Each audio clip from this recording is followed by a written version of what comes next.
Three-Fer Thursday. It's Three-Fer Thursday, March 5th, 2026. I'm Greg, and welcome to an evening of old-time radio, and our weekly short collection of OTR shows. Today's shows are all from that fantastic, legendary drama anthology show, Lux Radio Theater. One of the longest-running and most popular radio shows in history, it ran from 1934 to 1955 for 927 episodes, doing adaptations of famous films and Broadway plays. And obviously, it was sponsored by Lux Soap through most of its run, and eventually went on to TV as Lux Video Theater. The first host was John Anthony, and then famed director Cecil DeMille from 1936 to 45. William Kiley was host from 45 to 52, and then Irving Cummings after that. Lux made a point of always trying to have the original stars from the films reprise their roles in the radio version whenever possible. Now let's dive into our first show for you. 1. Our first show is The Prisoner of Shark Island, based on the 1936 Western thriller film. This one starred Gary Cooper, Fay Wray, and Walter Connolly, who were not in the original film. It aired on May 2nd, 1938. Enjoy!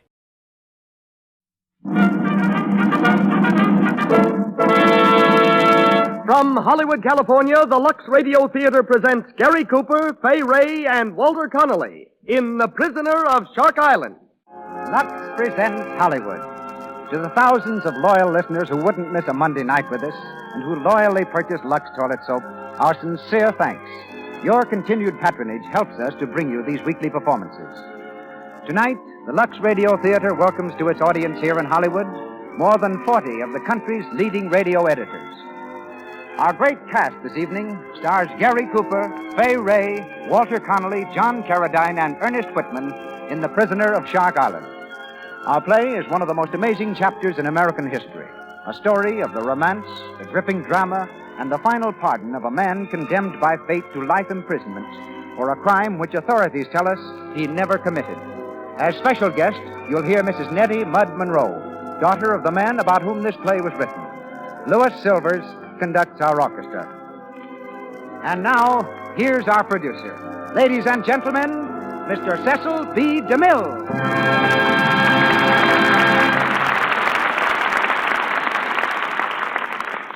Greetings from Hollywood, ladies and gentlemen.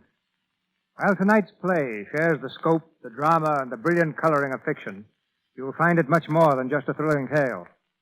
It's based on the life story, the suffering and ultimate triumph of a real man, an heroic physician, Dr. Samuel A. Mudd, the prisoner of Shark Island.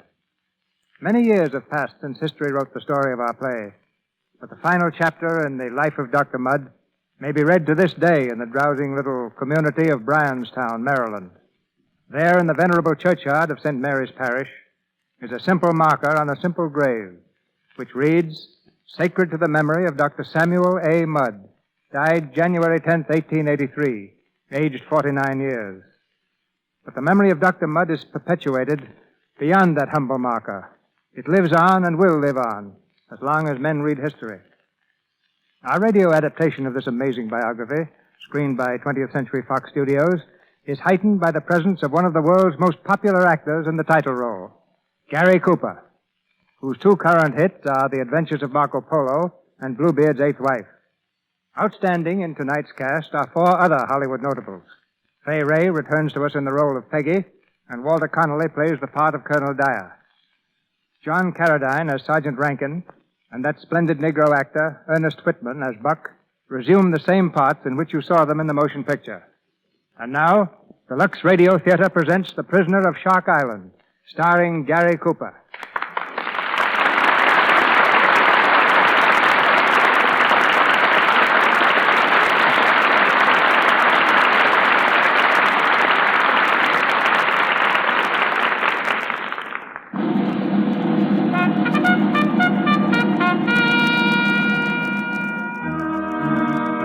On April 9th, 1865, the great armies of the North and South put aside their arms, and the war between the states was over.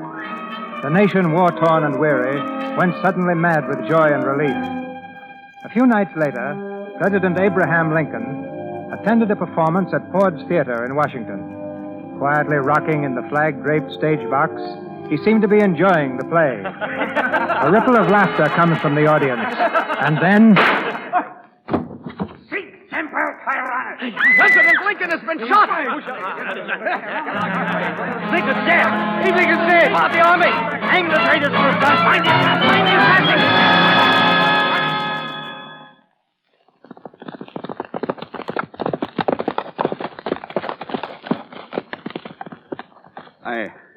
I can't make it, Harold. My leg, it's broken. The bone's ramming through the skin. But we've got to get across the Potomac. We won't be safe until we're in Virginia. I can't do it. I can't. Wait a moment. There's a boy coming along the road. Boy, come here. Yes, sir. Do you know any doctor living around here? Doctor? Oh, yes, I knows one. Dr. Mudd, Dr. Samuel Mudd. He lives just a little piece around the bend. Oh. Can I help you, boss? No. Go on about your business. Yes, Get away. Yes, sir. We've got to get to that doctor. I'll help you, sir. We'll make it. Somehow.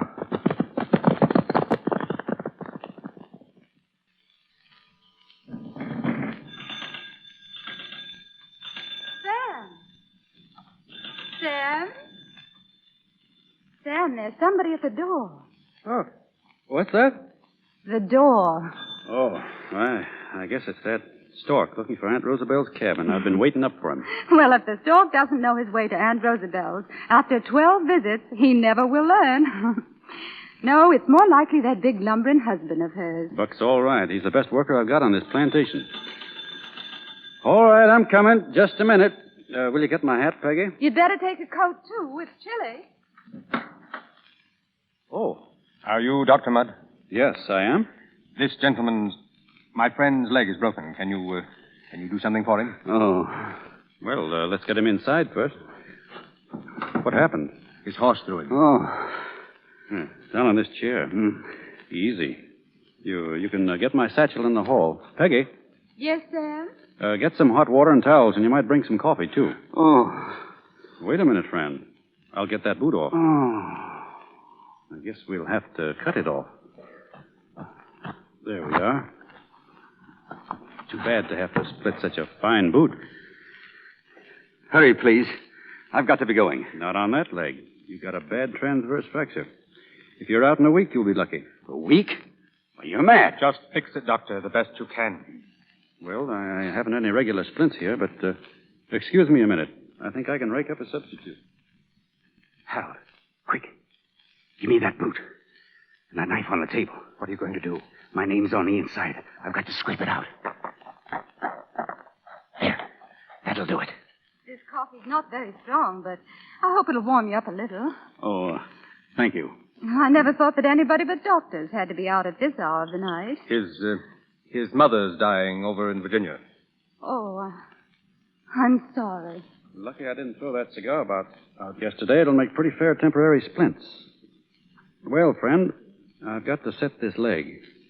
But I'm going to give you a stiff drink of brandy first. Peggy, will you bring the brandy in from the dining room? Yes, Sam. And you might as well take that boot out with you. Wait. It's no good now, friend. No, it isn't. Will you hurry, please? I've got to go. I can't stay here all night. Now, don't be impatient. I know you're in pain.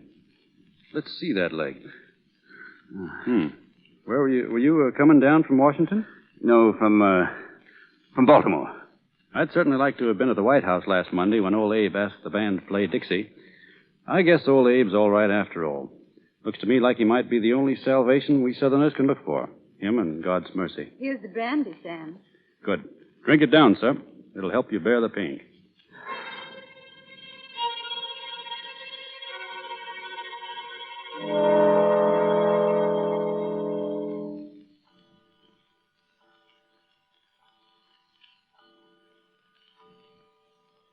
Lean on me, sir. We'll make it all right.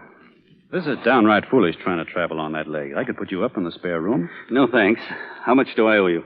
Well, $2 will about cover it. Here you are. Wait a minute. Let me fix you up a little prescription for you. By the way, I don't think you told me your name. The name doesn't matter. But I think I ought to know. I said the name doesn't matter. Very well. Take this. It's a sedative to ease the pain. Now get it filled as soon as you can. Thank you, Doctor.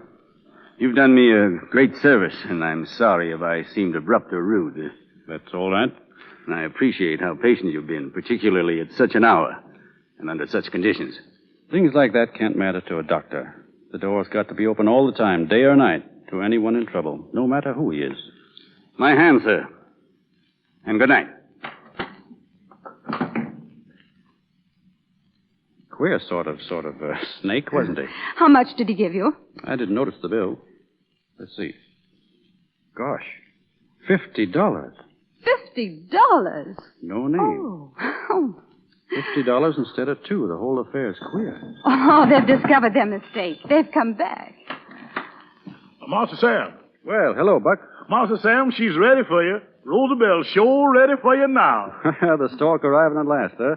All right, Buck, let's go. Goodbye, Peggy. Goodbye, darling. It's going to be a lucky day after all.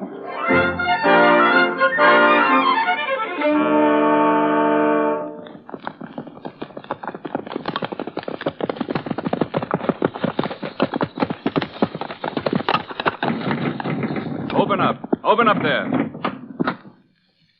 Oh, Yankees again. Sorry, sir, but is this Dr. Mudd's home? Yes, it is. Where's Dr. Mudd?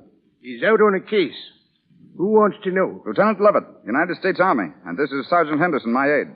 I am Dr. Mudd's father-in-law, Colonel Jeremiah Milford Dyer, 4th Virginia Cavalry, Confederate States Army, sir. Then maybe you can help us. We're looking for 2 men who passed through this part of Maryland last night. One of them was hurt, had a bad leg, broken, perhaps. Did you see or hear anything of them? I've seen or heard of no such men. Were you here last night? I live here. And nobody came or knocked? I've told you, sir, nobody. Well, with your kind permission, Colonel, I'll go inside with you and wait for Dr. Mudd's return. You stay out here on the porch, Sergeant. Yes, sir.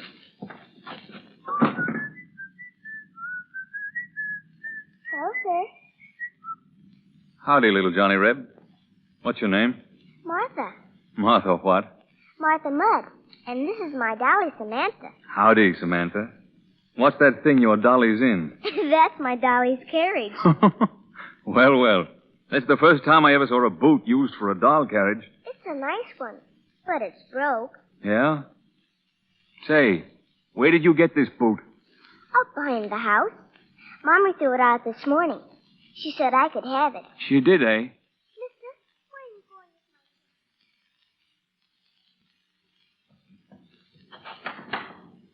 And if you insist on waiting, that's your business. But I... Lieutenant. What is it, Henderson? Lieutenant, take a look at this boot. Funny, ain't it? Where'd you find it? Mudd's daughter was hauling a doll around in it. Somebody's tried to scratch out the name inside of it. Looks that way, sir. The kid said her mother thrown it out behind the house this morning. Good work, Henderson. I think this is all we need. Here's my son-in-law right now. Well, good morning, gentlemen. Good morning, nothing. Don't even speak to him. They dared to come busting into a man's house, asking a lot of dead, bloom, fool questions. Keep quiet, Grandpa. Are you Dr. Mudd? Yes. I'd like to ask you just one question. Did a man come here last night? Why, yes. Who was he? I don't know. His leg was broken. Ever seen him before? No. Sergeant Henderson, go and get Mrs. Mudd. Yes, sir. What is the meaning of all this? You can't even guess, I suppose. I can't. You'll be telling me next that you never saw this slip boot before. Oh, that? Why, certainly. Sam, what does this mean? What are these soldiers doing here? That's just what I've been trying to find out. Would you be good enough to tell us, Lieutenant? Certainly. I'm here on duty, and it isn't a pleasant duty. Dr. Mudd, you are under arrest for conspiracy in the assassination of President Lincoln.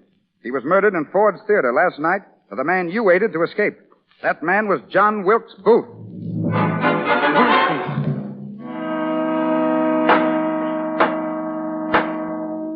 The court is now in session. Mr. President, The Judge Advocate General.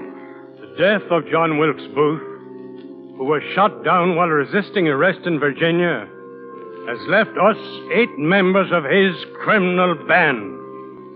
So, in the name of the government of the United States, the crime of assassination and conspiracy to assassinate Abraham Lincoln is charged against the following: David E. Harold, George A. Atzerodt, Lewis Payne, Michael O'Loughlin, Edward Spangler, Samuel Arnold, Mrs. Mary E. Surratt, and Dr. Samuel A. Mudd.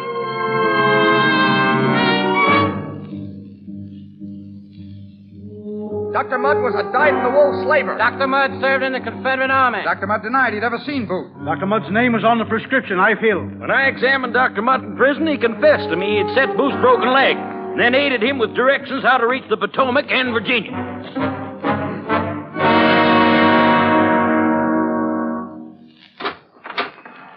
The wife and child are outside, Dr. Mudd. They're going to let me see them, General Ewing? Yes. As your counsel, I was able to arrange it, but you'll only have a few moments. Take me to them. Down this corridor.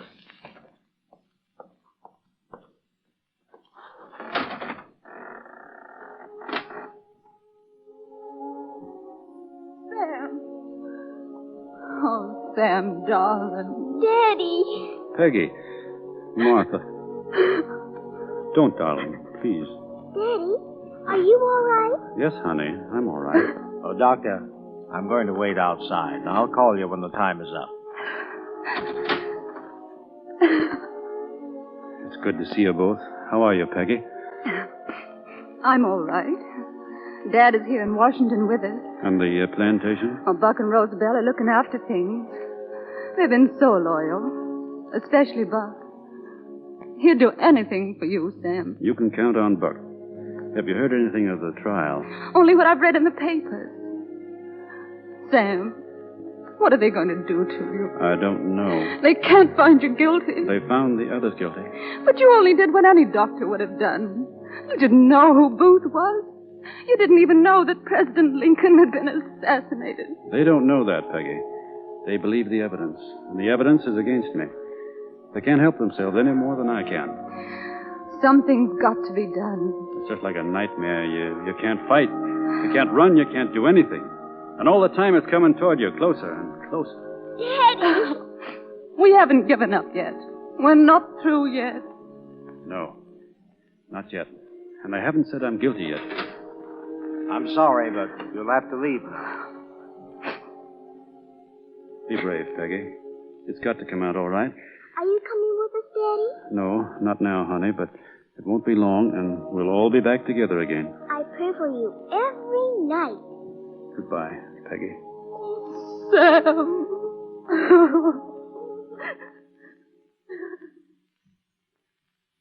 Witness is dismissed. Gentlemen, you have heard these witnesses. You have heard what they swore under solemn oath. The case against Dr. Mudd is ended. The case is not ended. I beg your pardon. Prisoner will observe order. Why? What more can you do to me? What threat have you got left? You believe these witnesses because they told the truth as they saw it. Well, I'm telling the truth, too. Believe the evidence against me if you must. But ask yourselves in your hearts, was I a physician in the plot because it was part of John Wilkes Booth's plan to break his leg and to need me? Does an assassin confide his plans in anyone? Gentlemen, in the sight of the holy God I worship, I am innocent. You have heard the prisoner. The court will bring in its verdict.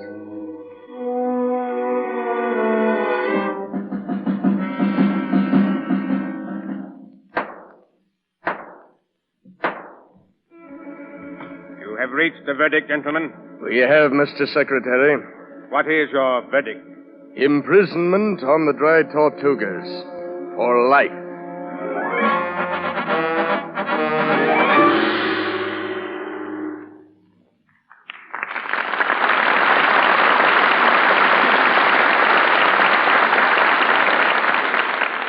You have just heard Act One of The Prisoner of Shark Island. In a moment, we will continue with Act Two of our play with Gary Cooper and an all-star cast. During this brief intermission, I want you to turn with me for a moment to something in a whimsical vein, to just a bit of springtime nonsense. I find that there is a fad here in Hollywood. Imagine it, grown-ups writing parodies on favorite Mother Goose rhymes. I thought it might be fun to round up a few of our own studio poets. So I'll introduce to you now a young lady from our script department. Step up to the microphone, please, Miss Bennett. Now, which one of the nursery rhymes have you parodied? Mistress Mary, quite contrary. All right, let's hear it. Mistress Mary, quite contrary. What makes your skin so sweet? I use Lux soap for beauty bath. I'm dainty from head to feet. Thank you, Miss Bennett. That was very nice. Now for our Mother Goose of the reception department. What's your name, and what will your deathless words be about? Well, my name is Helen Crow. My verse is about Bo Peep. All right, give it to the world. Little Bo Peep fell fast asleep and dreamed of a bad complexion. But when the day dawned, she sat up and yawned. Lux toilet soap is my protection. Now, our next poet is a charming young lady who plays bit parts. Here she is, Miss Ransom. Well, Mr. Ruick, I've got to tell you something. You're going to think I came here under false pretenses. I haven't got a poem. You mean you came unprepared? You haven't got a poem? Yes, I'm afraid that's it. But I have got a riddle. A riddle? A riddle? Well, let's have it. The riddle is, what is it that's just like a poem, only there are no words to it? What is it that's just like a poem, but there are no words to it? I guess you'll have to tell us. Well, the answer is when it's a captivating, devastating, enchanting Lux toilet soap complexion. By Jove, you're right. A lovely complexion is like a poem. And with Lux toilet soap, it's easy to guard that complexion of yours. Truly, a beautiful skin does make men think of fresh spring blossoms.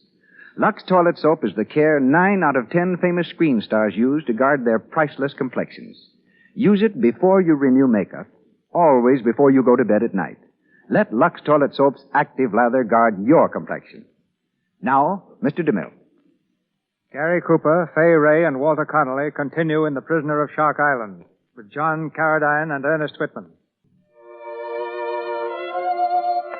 Dr. Mudd was sentenced to imprisonment for life on the Dry Tortugas. At Garden Key in the Gulf of Mexico, a federal prison ship has just discharged its motley cargo. In the white heat of the noonday sun, they march over the bridge and into the receiving yard of the prison. Corporal O'Toole, in charge of the detail, brings them to a halt and reports to Sergeant Rankin. 200 from Washington Prison, Sergeant. Hardens, too. Got the commitment papers? Yes, sir. Let's have them. They all checked in? Yes, sir. Samuel A. Mudd. Step forward, Mudd. Are you Samuel Mudd? Yes. Dr. Samuel A. Mudd. Dr. Mudd, I've been waiting for you. So all they gave you was life, huh? Well, maybe this will make it a little harder. So they couldn't hang you, eh? Well, by Judas, you're going to wish they had before I'm through with you. Get up. Get up! Take a good look at him, the rest of you filthy hounds. Take a good look at one of the men who killed Abe Lincoln, the greatest man who ever lived. Look at him. Watch him get what's coming to him. That's all for you right now, Mudd.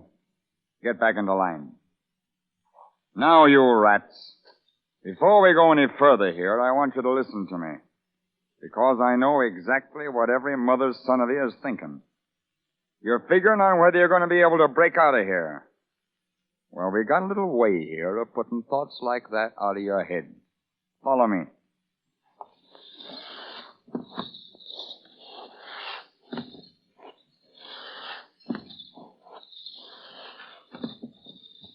Well, whenever you scum get to figuring on breaking out of here, I just want you to give a little thought to this moat you're looking at. You all see it? Speak up. Speak up! You can see it all right, can't you, Dr. Mudd? Yeah. All right.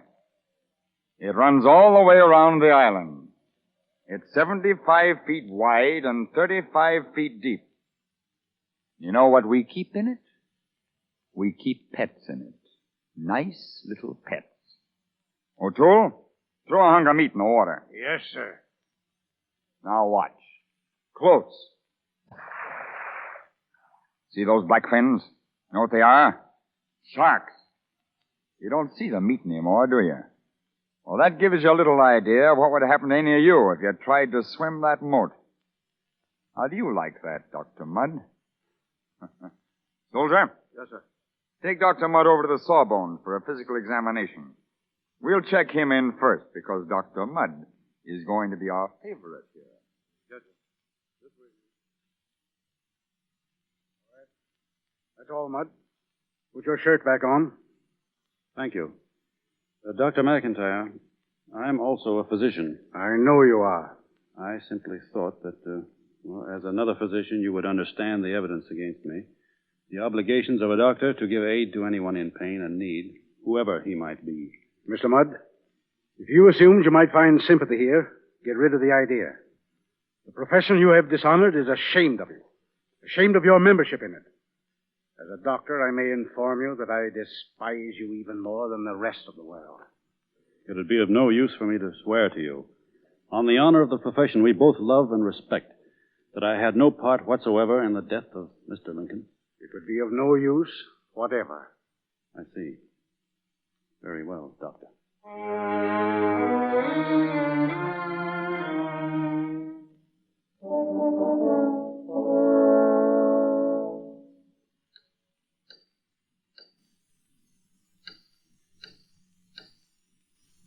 Master Sam. Who's that? It's me, Master Sam. It's Buck. Buck, what are you doing here? I was soldiering down here, Master Sam. When did you get here? I've been here a month waiting for you, sir. They say they need big husky-colored boys for soldiers, and they took me right off. But why? Why did you do it? Miss Mudd, she say, get down on that island, Buck. Get on there and look after Master Sam. So here I is, sir. Buck, my wife, Martha, how are they? Oh, they's all right, Master Sam. Roosevelt and the Colonel taking care of them. God bless you, Buck. You've given me the first gleam of hope I've had since this nightmare started. Yes, sir. Thank you, sir. Buck, what's up? Does Mrs. Mudd think she can get me out of here? I don't know, Master Sam. Miss Mudd and the Colonel are fixing to do something. They wanted me down here. They're going to write to me when they're ready, and I'll give you the letter. It's all in Washington now, and there goes Taps, Master Sam. And I gotta go. But don't you worry. Me and the good Lord and Miss Mudd and the Colonel going to get you out of here, sure.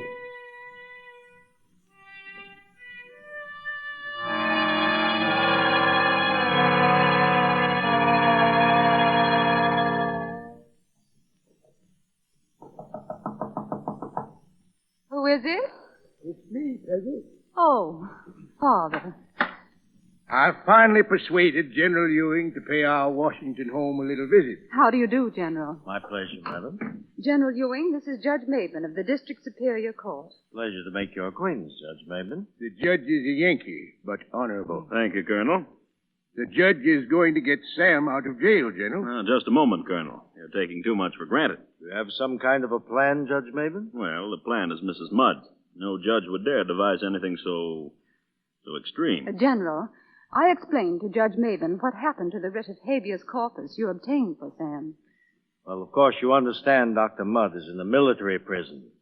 The writ was useless. But if a writ were served on him in, say, Key West, a civil municipality, it would be honored, wouldn't it? Of course, but Dr. Mudd is not in Key West. No, I know he isn't yet.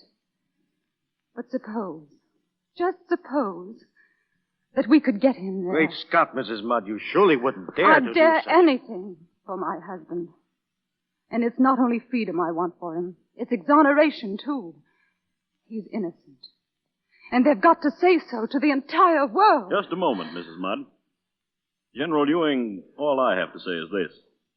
If Dr. Mudd should be able to deliver himself to the civil authorities in Key West, I could have a writ of habeas corpus there to be served on him. Under its protection, he could then be brought back here. Yes. I would reopen the case and, with certain new evidence, prove his innocence beyond a doubt.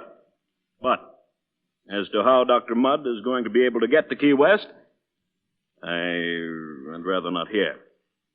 Now I must bid you all good day. Good luck, Mrs. Mudd. And I won't be the only Yankee praying with you. Oh, thank you, Judge.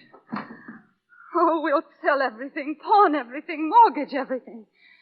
We'll get enough money. Mrs. Mudd. You understand what this means to me, don't you, General Ewing? It's all that's left of our lives. Sam's and Martha's and mine. General, you can leave the escape entirely to me. Within 24 hours, I'll have 5,000 of my old brigade under my command. We'll seize a war vessel or two, blow the whole prison to dust again, and deliver Sam to Key West with a guard of honor. I'm sorry, Mrs. Mudd, but if you're set on such a foolhardy plan, I must withdraw from the case. But we've got to do it.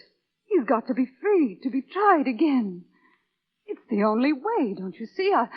Yes, but I'm sorry, but I cannot sanction such a plan. I can only believe that you're not serious, that you're simply overwrought. Egad, sir. Never mind, Dad. Mrs. Mudd, if you'll take my advice, you'll abandon this mad scheme.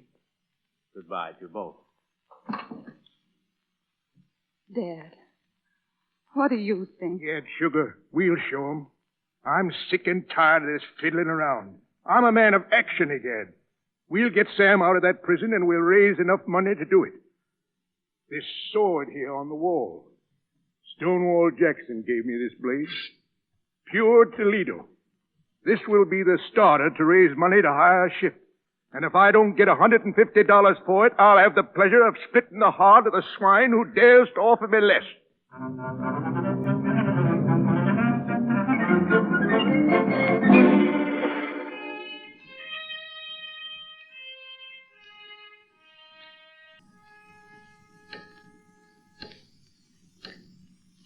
Master Sam.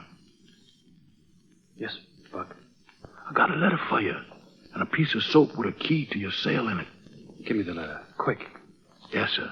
Here it is. Can you see enough to read it? Yes, Buck. It's from my wife. Yes, sir. I thought it was. Listen. We are now in Key West, and everything is ready, if you can only get there. The boat we have hired will be anchored off the island. You will know it by its black sails and 2 riding lights at night. Master Sam, I seen that boat today. She got black sails and she's anchored about half a mile out. Are you sure, Buck? Yes, sir. All right, Buck. I'm ready to go. Tonight? Tonight. But how about the moat? I'll have to try the bridge. Well, there's got a guard on it, Master Sam. Yes. If I could go with you... Yes. I can arrange to be the guard that's on the bridge. That's it, Buck. You arrange to be on the bridge and we'll go together. Now, listen carefully. I'll be out of it.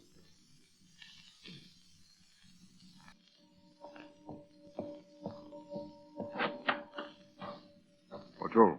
Corporal O'Toole. Who is it? Sergeant Rankin, get up. Yes, sir. Anything wrong, Sergeant? Do you know what post that boy Buck is on? Yes, sir, the bridge. He swapped it with another fellow. I thought so. I saw him around Mud's cell early in the evening. Take a detail out and relieve him, then place him under arrest and bring him here. What's up? Our starboarder's out of his cell. Mud? Yes. Post extra guards at the bridge. Notify all sentries. We'll see if we can't give this Judas what the court-martial should have given him. Go on. Yes, sir.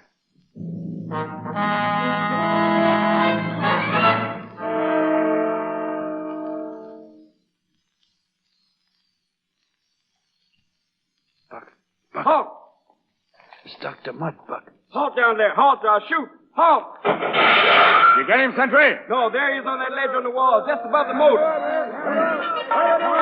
Why, Judas, he must have over the moat. Find the bridge, man.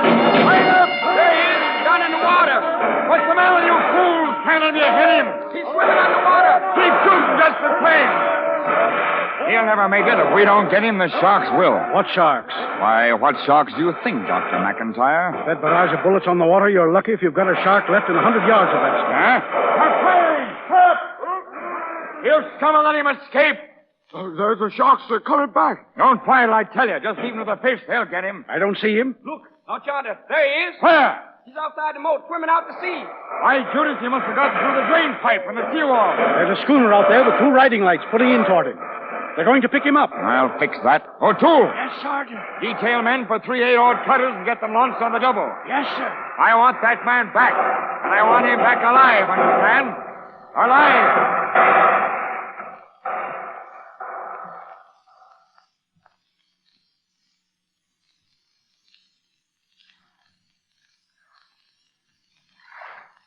Man, 2 points off the starboard bow. It's Sam. Steady. Steady now. Grab him. Easy. There we are. Colonel. Dad. It's all right, son. You're safe now, egad. Just put your arm over my shoulder and we'll go down into the cabin. Captain. Aye, sir. Head her back to Key West. Here he is, Peggy. Sam. Oh, Sam, my darling. Peggy. Oh, I was afraid I couldn't make it. oh, Sam, you're wounded. Lie down here on this bunk, son. It's nothing. A bullet nicked my arm. It's all arranged, darling. Everything. You're going to have a new trial. You'll be freed. And you're going to see Martha. Where is she? In Key West. She's waiting for you, darling. She hasn't forgotten me. Oh, no. Not for 1 minute. What was that? It couldn't be from the fort. Egad, if it's the dead blamed Yankees, I'll show 'em a thing or two. I'm going on deck. You stay here with Sam, Peggy. Yes. Stand by for the third order. They can't take you back. They can't. They must have sent boats out after me. But how could a boat catch this schooner? We have sails. The fort has cutters. They can travel. Oh, but we've got to get away. We've got to. Safety and freedom are so near. You can't. They'll never take me back to that hellhole alive. Oh, Sam. The firing stopped. What's happened out there? Oh, dear God, help us. Help us. Well, now, ain't that a touching little scene? Hiya, Judas. Rankin. Very flattering, Dr. Mudd. I didn't think you'd remember me being away so long. Who's that old man out there on deck? He's my father. You can't do anything to him. Not anymore, ma'am. He's dead. No. No! Yeah, and where Dr. Mudd's going now, he'll wish he was dead, too.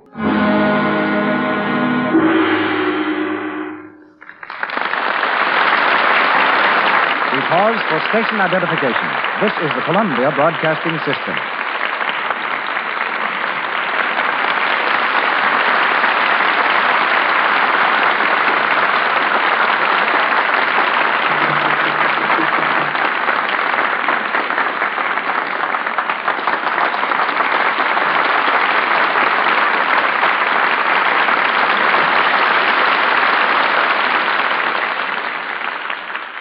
We've completed the second act of The Prisoner of Shark Island.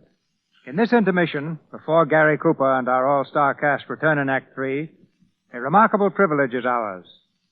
The tragic circumstances which gave us the story of tonight's play seem to belong to a dim and distant past. This is a new world, and for our reflections on the 1860s, we're accustomed to rely upon ancient records and books of history. Yet tonight, a human link binds us to the time and to the hero of our play. For with us in the Lux Radio Theater is the daughter of the prisoner of Shark Island. She is Mrs. Nettie Mudd Monroe of Baltimore, Maryland. Better than any other person, she can tell us of that noble American who was her father. I'm honored to introduce the daughter of Dr. Samuel A. Mudd, who speaks to us from New York City, Mrs. Nettie Mudd Monroe. Thank you, Mr. DeMille. I wish to extend to the Lux Radio Theater both my gratitude and congratulations for devoting this splendid hour to my father's memory. I am amazed by your play, for with most exceptions, The Prisoner of Shark Island is proving to be a most accurate portrayal. In my possession are many letters which my father wrote to my mother from Fort Jefferson. They tell of how, upon his arrival there in 1865, he served for a time on the wharf carrying bricks. There is one letter I want to read to you that tells better than all others what my father was like. He says, I endure the severest privations, for the most part patiently, and can stand anything, my dear wife, but the thought of your dependent position, your ills and privations. This thought undoubtedly drove him to attempt his escape. He hoped to reach some spot where he could surrender and get a civil trial. He was certain that a civil court would prove his innocence. But, as the play points out, he was caught, chained hand and put in a dungeon. My father had magnificent courage. He survived not only the ordeal of imprisonment, but the ordeal of being freed. As far as I know, my father never referred to his 4 years on the dry Tortugas, and my mother, too, was always silent on this subject. The world will never know what she felt. All of these details, I suppose, are best forgotten. For after all, justice did triumph. Furthermore, my father felt no malice. For if he had, the events that you will hear in the next act of your play could never have come to pass. Father's unfortunate life, strangely enough, taught me a very beautiful lesson. It made me realize that out of great suffering can come something glorious. Through injustice, the world becomes more just. Through cruelty, the world gains kindness. Through inhumanity, we find mercy. Thank you, Mr. DeMille, for asking me to be a guest tonight in your Lux Radio Theater.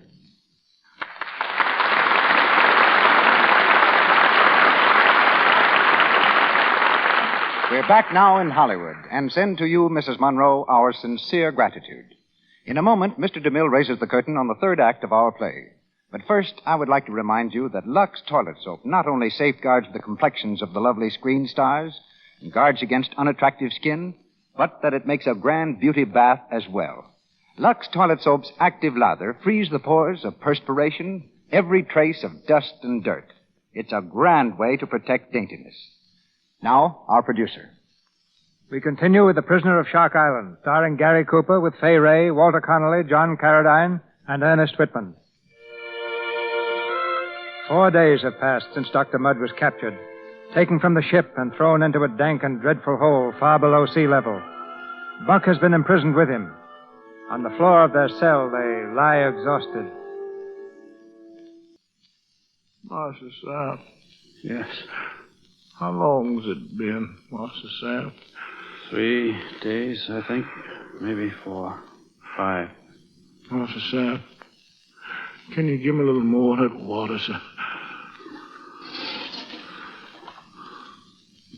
Makes you feel better, doesn't it? It cools me off some. I sure can use some cooling, Master Sam. I was burning up. Ain't even heard no bugles. Ain't seen nobody, no food, no nothing. Seems like everybody just gone off and left us. Reckon it'd do any good to holler again? I'll holler till I'm hoarse. What you suppose happened? I don't know. Maybe you're right. Maybe they've gone and left us to die.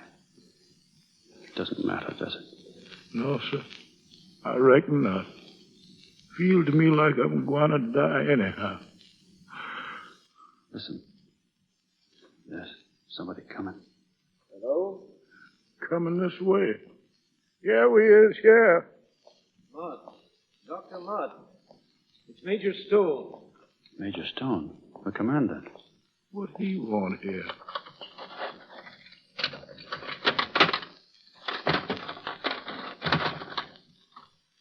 Are you all right, Mudd? Well, we're alive. My colored boy here is pretty sick. Why didn't you send someone? Doctor, I'm here on a curious mission. I want your help. My help? Yes, I need it desperately. Doctor, this island is a pest hole. It's steaming with yellow fever. Yellow fever? The worst epidemic we've ever had. I've got 3,000 men here, soldiers and prisoners. And those that aren't dead or dying are crazy with terror. There's a supply boat lying off the island, but they're afraid to put in. Afraid of the fever. And what's this to do with me? That's what you must decide for yourself. All that I can do is to tell you that I'm helpless. There's 1,000 yellowjack cases jammed in that cheese box of a hospital, and as good as dead already if I can't get a man to do something for them. And what about the good Dr. McIntyre? The good Dr. McIntyre is dead. That's unfortunate. Even the just die. I know what you're thinking, Mudd. And you're quite right. Everything you are thinking is true. And still, in spite of that, in spite of the fact that I can't even promise you a reward, then I can offer you nothing but exposure to death and Possibly a better cell if you live. In spite of it all, I ask you, will you help me? One night, a long time ago, Major, I was a doctor. And I'm still a doctor.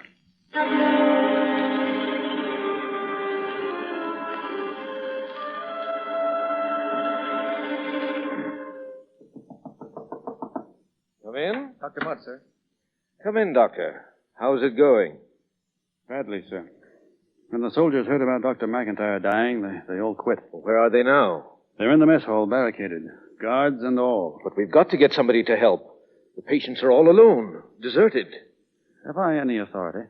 You give the orders, and I'll take the responsibility. Then you wait here. Where are you going? To the mess hall. You come with me, orderly. You aren't afraid, orderly? Doctor, I'm scared out of my pants. That's all right. So am I. Look, Doctor, they've got a guard posted in the window there with a rifle. Don't you come no closer, white man. Keep going, orderly. Don't stop. Steady. Stay where you is, or I'll shoot again. Put that gun down. Put it down, I said. Better put it down, Zach. That ain't no Yankee talking. I think I'll come out from nobody. I'm not going to ask you to come out, but you're going to listen to me. I'm just going to tell you what you're going to get if you don't come out. You're going to get hanged, all of you. You're soldiers and you've deserted your post, you've shot at your officers, and you can't get away. I just don't want to get away. Well, I'll stay right here. You bet you are. And here's what they're going to do to you. They're going to take you before the judge, the white judge. They're going to try you and they're going to find you guilty. Then they're going to take you out in the courtyard and build a scaffold.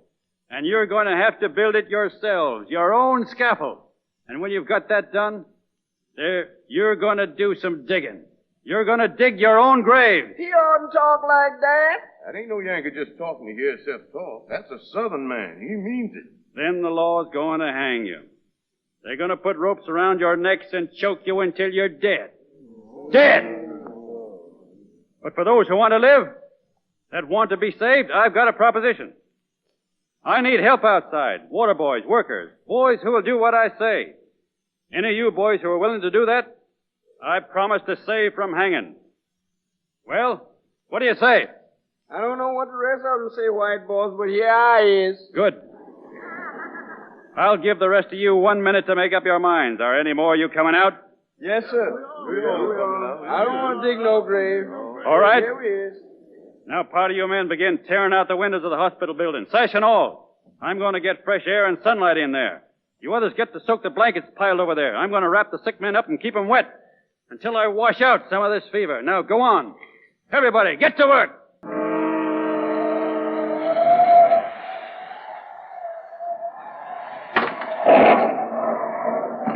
Well, how do things look, Doctor? All right, I guess. No new cases today. Temperatures are down. No deaths? No. But wait till tomorrow. And the next day. And the next. What do you mean? How long do you think these supplies are going to last? Where's the medicine coming from? 2 days from now. Out of the air? Steady, Mud.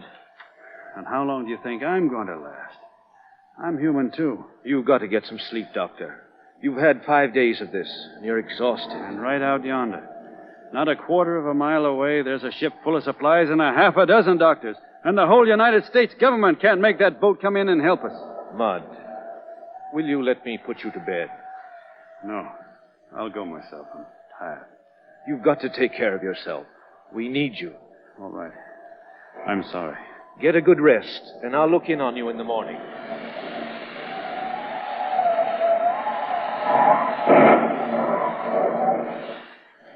Orderly. Get up. Orderly. What is it, sir? Get up and come with me. But sir, Do what I say and don't make any noise.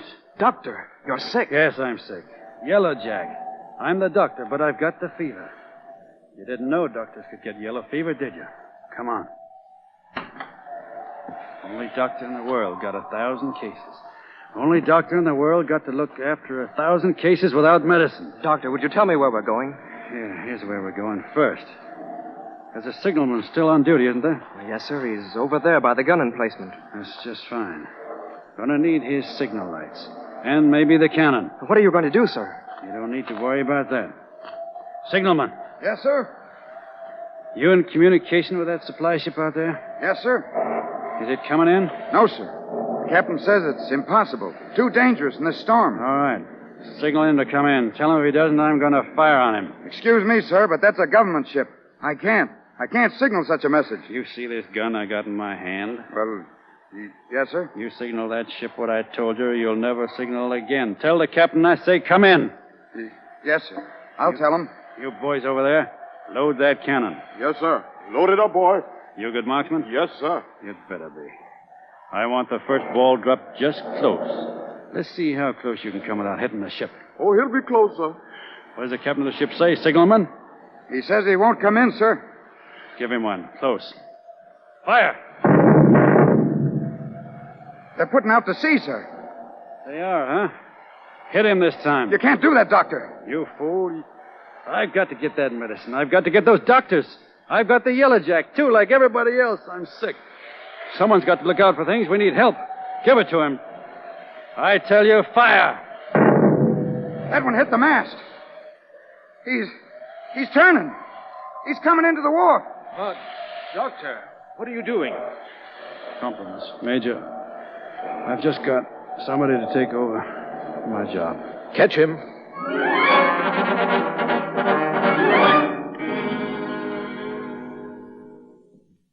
Well, how's our patient this morning, Mud? Still all right? Looks like I'm going to live. That other doctor said Master Sam be up and around in 3 days, Major. 3 days. Well, that'll give you time enough to get a cell ready for me, Rankin. Dr. Mudd. Wait, Rankin. Dr. Mudd, I have a paper here I'm preparing to send to Washington by special messenger today. I'm in no position, of course, to speak for our government, yours and mine. But because I love the flag I serve, and because I'm jealous of its honor, I'd like to read this letter to you. Please, sir. This is to the President of the United States. As Commandant of the military prison at Fort Jefferson, Florida, I can testify that the final checking of the recent yellow fever epidemic was the direct result of extraordinary and unselfish courage, bravery, and skill on the part of Dr. Samuel A. Mudd. On behalf of the personnel of the post, including officers, enlisted men, civilians, and prisoners, I take this means of urging executive clemency for Dr. Mudd as a reward for heroism far above and beyond the demands of duty. I wrote that this morning, and every man on this island will be glad to sign it. I promise you. Major Stone. Yes, Rankin? If it's all right with Dr. Mudd here, I'd like to be the first to sign it. Thank you, Sergeant. Thank you. Freedom. A chance to prove my innocence. And I will prove it.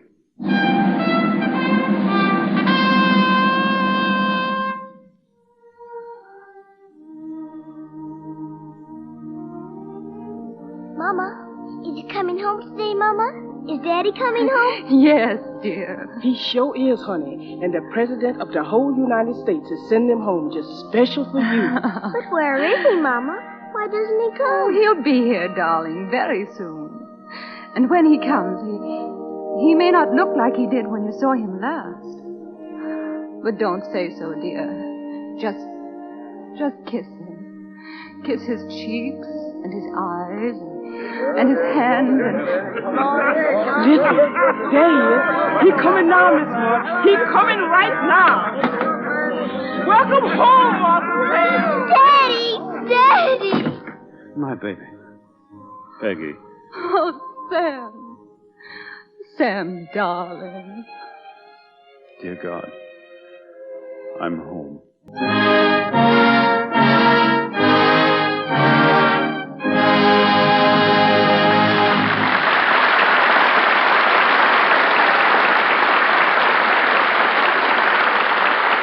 So ends The Prisoner of Shark Island. And now our stars return for a brief chat with us. Some years ago, in casting the male lead for the winning of Barbara Worth, Samuel Goldwyn gambled on an ex-cowboy, Gary Cooper, to whom he paid $50 a week. Today, the ex-cowboy is Mr. Goldwyn's biggest star, and he's back at our microphone now with Fay Ray and Walter Connolly. And incidentally, Gary, let me register my congratulations a few days early and wish you a happy birthday. Thanks, CB. It's just about 2 years, isn't it, since you and I began work on The Plainsman. How's your new picture coming along, Union Pacific? We're still in the writing stages, Gary. In Union Pacific, we're telling the story of the first transcontinental railroad and the town called Hell on Wheels, which followed its progress. As the railroad moved on, the town moved with it. The houses, bars, and even the storefronts were collapsible, so that they could be folded up and transported from one stopping place to the next. Yes. I know it had no laws and no government because it never stayed long enough in one place to be anything more than a roaring, lawless community. Yeah, but on each spot on the prairie, where it sank its teeth for a time, a great American city stands today. And it's a coincidence, Gary, that Union Pacific also has a birthday in a few days. The Iron Horse found the end of the trail on May 10th, 1869. That was just a few weeks after Dr. Mudd was released from Fort Jefferson. Well, not to change the subject, but it just dawned on me that Hollywood is indebted to the mosquito for 3 great stories. Without the mosquito, there would not have been yellow fever. And without yellow fever, the probabilities are that neither the prisoner of Shark Island or Jezebel or MGM's new one, Yellow Jack, would ever have been made. But they didn't know until 1900 that yellow fever was caused by a mosquito. Yes, for one thing, they thought it was a malarial poisoning caused from the water standing in the moat surrounding the prison. You know, they also had a dread of wet woolen clothing, believing that it, too, brought on the fever. I understand that Dr. Mudd saved several patients when he ordered a wall broken down to increase ventilation. He thought that the wind drove the fever away. What really happened was that the wind drove the mosquitoes away. And, may I say something else, Mr. DeMille? Certainly, Faye. Well, I'd like to send my thanks through you to the people in back of this program. Not only for the grand entertainment it affords, but for Lux toilet soap itself. In my opinion, any girl who uses Lux soap is showing good common sense. That is, if she values a lovely, smooth complexion. I'm happy to tell you I've used it for a long time, and I intend to go on using it. Consider your thanks delivered, Faye. And it's good to hear you say that. You can put my P.S. on that, CB. Thank them, too, for giving Miss Ray, Mr. Conley, and our fine supporting cast and me the opportunity of telling the story of this courageous American to the Lux Radio Theater's vast audience. Good night, CB. Good night, Gary. Good night. Good night. Good night, Faye. Good night, Walter. Great news of next week's program comes in just a moment from Mr. DeMille. Assisting our stars tonight were Joan Carroll as Martha Mudd, Francis MacDonald as John Wilkes Booth, Ted Osborne as David E. Herold, Albert Van Decker as Sergeant Henderson, John Deering as Lieutenant Lovett, Victor Rodman as General Ewing, Lee Millar as Dr. McIntyre, Frank Shannon as Judge Advocate General Holt, Lou Merrill as Judge Mabin, Earl Gunn as Major Stone, Warren McCullum as Orderly, Frank Nelson as Prosecutor Hunter, Cracker Henderson as Druggist, Libby Taylor as Rosabelle, Jester Hairston as Corporal, Clarence Hargrave as Field Boy, and Jack Carr as Sentry. Walter Connolly appeared through courtesy of Columbia Studios. His new film is Penitentiary. Appearing through courtesy of 20th Century Fox Studios were John Carradine, Joan Carroll, and Louis Silvers, who directed music for their new picture, Kentucky Moonshine. Now, our producer. Hollywood has produced any number of comedy romances, but few have been applauded the world over with such laughter and enthusiasm as the play we bring you next Monday night, the celebrated hit, My Man Godfrey. And we bring you not only the play, ladies and gentlemen, but the same 4 stars whom you saw in the picture. Making her debut in the Lux Radio Theater, Miss Carol Lombard. Co-starred with Miss Lombard, Mr. William Powell. And in addition, Gail Patrick and Misha Auer. Here's an array of talent and a comedy which together promise a great event in radio entertainment. Our sponsors, the makers of Lux Toilet Soap, join me in inviting you to be with us again next Monday night when the Lux Radio Theater presents William Powell and Carol Lombard in My Man Godfrey with Gail Patrick and Misha Auer. This is Cecil B. DeMille saying good night to you from Hollywood.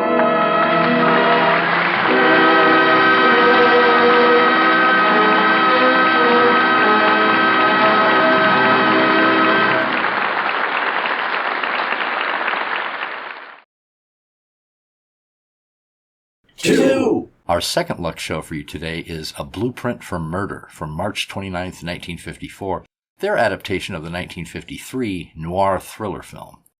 This one starred Dan Daly and Dorothy McGuire. Again, neither were in the original movie, but they do an outstanding job in this version if you're familiar with the film. I hope you enjoy. Lux presents Hollywood. Lever Brothers Company, the makers of Lux Toilet Soap, brings you the Lux Radio Theater, starring Dan Daly and Dorothy McGuire in A Blueprint for Murder. Ladies and gentlemen, your producer, Mr. Irving Cummings.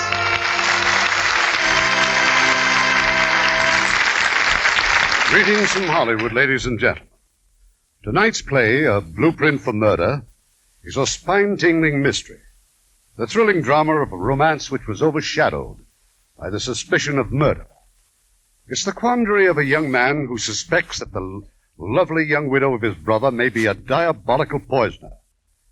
And as our stars, we have popular Dan Daly and Dorothy McGuire, creating two unusual roles in this suspenseful motion picture from 20th Century Fox. But for a moment, let's listen to Ken Carpenter. They say it's springtime that'll turn a young man's fancy to thoughts of you-know-what. But I know that a really feminine-looking gal can turn a man's fancy and his head any time of the year. And there's nothing more feminine than sheer, lovely nylon stockings. And, of course, no care but Lux Flakes care for them. 96% of stocking manufacturers recommend Lux Flakes. It pays you to follow their advice, because Lux Flakes care can actually double the wear you get from every pair. So always give your nylons gentle Lux Flakes care. And when you're picking up Lux Flakes at the market, be sure to get the new Lux, too, Lux Liquid Detergent. It's made just for the dishes job.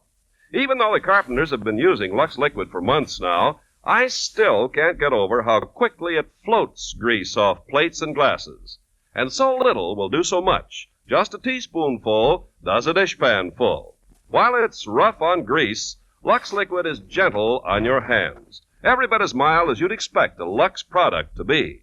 The can it comes in is special, too. It has a wonderful new dripless spout that makes it almost impossible for anyone, including me, to mess up the sides of the can.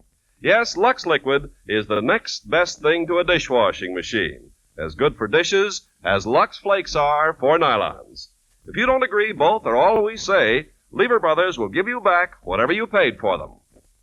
Now, Act One of A Blueprint for Murder, starring Dan Daly as Cam and Dorothy McGuire as Lynn Cameron.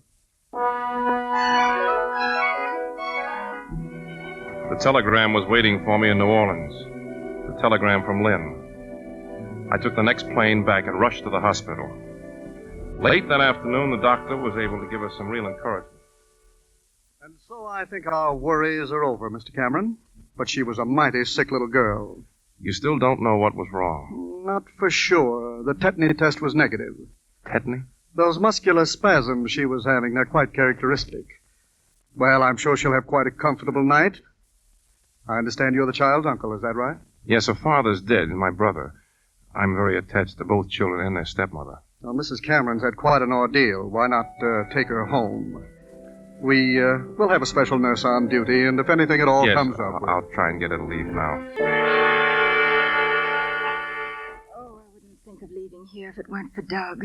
Oh, poor little boy. He doesn't know what to make of all this. I'll phone him and tell him I'm coming. There's a booth down the corridor. Cam, now that you're here, how about spending a few days with us? I'd really like to, Lynn, but I should get back tomorrow. We're opening a new field in Venezuela.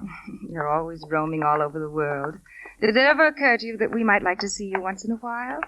It's so important to the children, especially Doug. He's never quite got over Bill's death. And he's so fond of you. Let me see what I can do. Maybe I can stay over a few days. Oh, I wish you would. Well, here's your phone booth.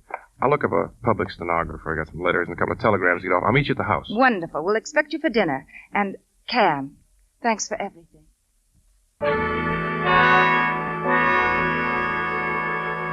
Gosh, Lynn, do I have to go to bed? Can't we play just one more game? It's way past your bedtime, Doug, and tomorrow's school. But Uncle Cam's only going to be here for a few days. And we're going to have fun for those few days, too. How about the ice show tomorrow? Oh, boy. Gee, I wish Polly could go, too. It was awful last night, Uncle Cam. The way she kept yelling, "Don't touch my feet." Yes, I know, but I think we should try and get that out of our minds, Doug. Dad was just like that when he died. Just like that? Well, I'm afraid Doug's letting his imagination run away with him. But was. All stiff and funny, too. Just the same as Polly. Is that right? Well, there was some similarity, I suppose. But the doctors all agreed that Bill had virus encephalitis. Anyway, there must be a lot of things with the same symptoms. Yes, I suppose so. Have you told Uncle Cam about your baseball team, Doug? Boy, have we got a team. I knocked 2 home runs last week. If we were up in Boston, Slugger, we could see the Red Sox play. Say, how about letting Doug spend the summer with me? Oh, please, Lynn, please. Well, why not? Sounds wonderful. Oh, boy. Let's see. I've still got the sailboat out in the Cape. I know to take care of the weekends, and during the week... Lynn took us up to Lake George last summer, and I learned a lot about boats, Uncle Cam. Seems to me Lynn's been mighty good to you. She sure has. Well, good night, Uncle Cam. Good night, Doug. Good night, Lynn. Sleep well, dear. And just call if there's anything you want. I will. See you in the morning, Uncle Cam. You've been wonderful. The way you're bringing up those kids. They're nice kids. It hasn't been hard. When their mother died, I thought no one would ever be able to take her place. They really love you, Lynn. I don't see how they can help it. I always thought Bill was a lucky man, and now I'm beginning to realize just how... Oh, excuse me. Hello? Yes. Yes, we'll be right there. Cam, that was Dr. Stevenson at the hospital. Polly? He told us to come right over. She's had a relapse.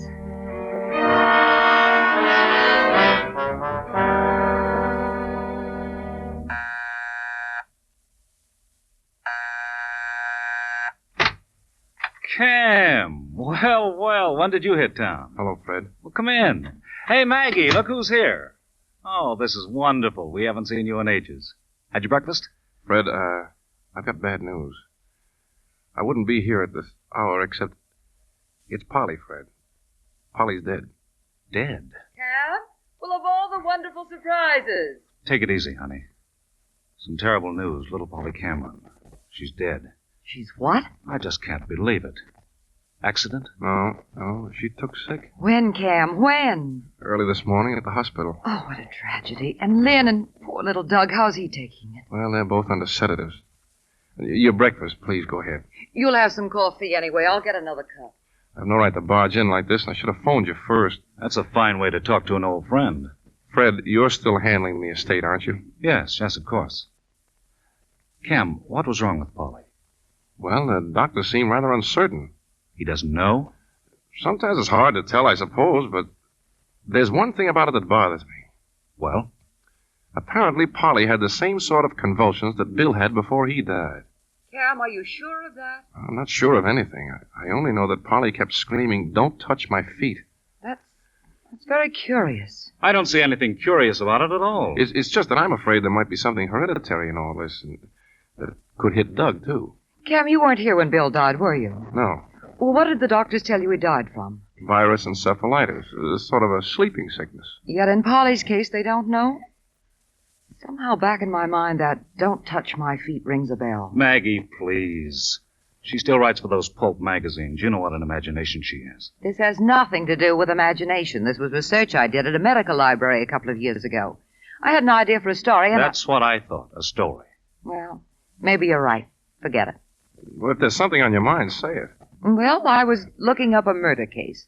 The victim also had convulsions and kept screaming, "Don't touch my hand." So? He died of strychnine poisoning. Oh, Maggie, for heaven's sake, how can you even suggest such a thing? I only mean there's a similarity. You know nothing about what's happened, nothing. Maggie, don't you think the doctors would have recognized strychnine? Well, I don't know. They didn't in the case I looked up, and they apparently don't know what killed Polly.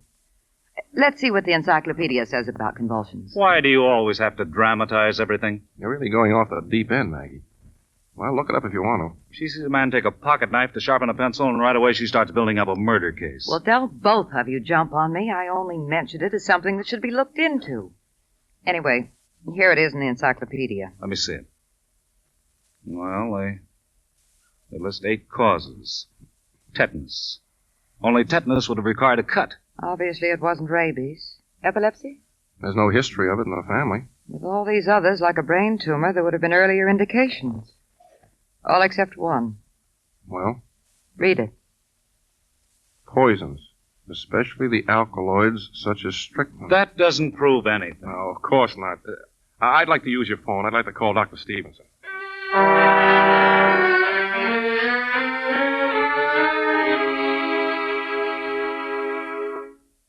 And so we thought of the possibility of strychnine, Doctor. You're serious about this, Mrs. Sargent? I don't mean to be rude, Doctor, but you do admit you don't know what that child died from. Is this your idea, too, Mr. Cameron? I haven't any ideas, Doctor, but you told me it wasn't tetany, and yet that's what you put on the death certificate. Because that's what we were treating the patient for. She responded to the calcium, so we continued it. As a matter of fact, I suggested an autopsy. Oh? Lynn couldn't stand the idea. I agreed, and nothing could be gained by it. Mrs. Sargent, just how do you think the child got the poison? I don't know, of course, but I don't see how it could have been accidental. I hope you realize what you're saying. Meanwhile, Mr. Cameron, I'm afraid I don't want any part of all this. I'm sorry I ever mentioned it. Come on, Cam, let's go. Thank you for seeing us. You're quite welcome, Mr. Cameron. Who could have done it, Maggie? Who? Oh, several people. For instance? For instance, Lynn. Good day, Dr. Stevenson. Maggie, what's got into you making a crazy crack like that about Lynn? Now, doggone it, I'm getting mad. I only said it was possible she could have done it, and it is. You've got her all wrong. She certainly made Bill a good wife. He was very happy with her. Do you plan to stay on? Till the end of the week. For 3 or 4 days, huh? Can I drive you anywhere? No, thanks. Think it over, Cam. It sounds ridiculous, I know. But is it? Say hello to Fred. I'll see you both in a day or two.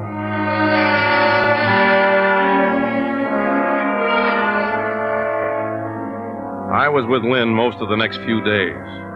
More and more, I realized what a wonderful person she was. Her warmth and affection for Doug helped so much to soften the blow of his sister's death. Never did Maggie's suspicions seem more fantastic than now. Must you really leave tomorrow, Cam?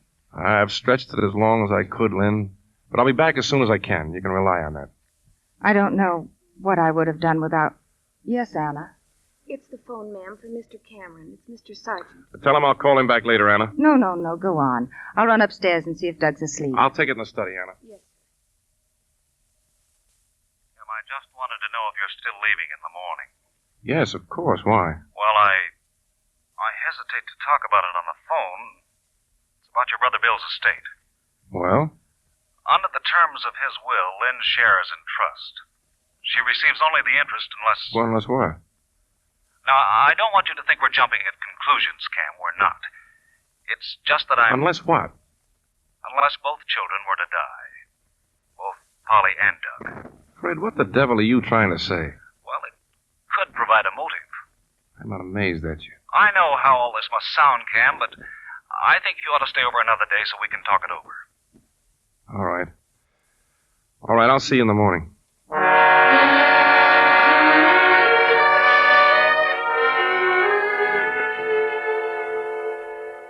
Cam? Anything wrong? Wrong? Oh, no. Fred just called to say goodbye. Oh, I hate that word.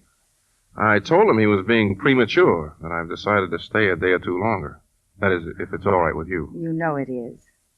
Was Doug all right? Oh, yes, thank goodness. I'm worried about him. He doesn't look at all well.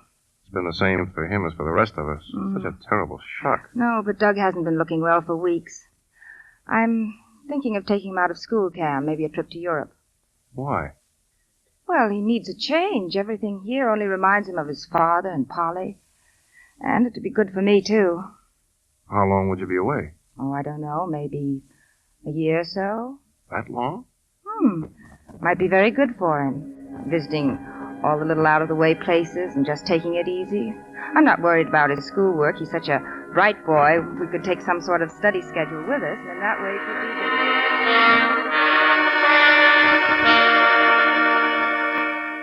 There's no point in getting excited about it, Cam. We're just talking about it among ourselves.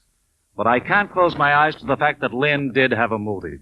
I don't care how it adds up. You'll never convince me that Lynn is capable of murder. Bill left a lot of money, Cam. Almost $1 million. And now you tell us she's thinking of taking Doug abroad. Yes, to those out-of-the-way places in Europe. Well, what do you want me to do? Be objective, that's all. Cam, I've gone through every book on poison cases I can find. There have been plenty of women who were poison murderers. Stop it, Maggie. Please. Madeline Smith, Florence Maybrick, Lydia Trueblood, dozens of others. Many of them were young, beautiful, intelligent, and cultured. You still refuse to answer a very simple question. If it was strychnine that killed Polly, why didn't the doctors recognize it? Because they weren't looking for it.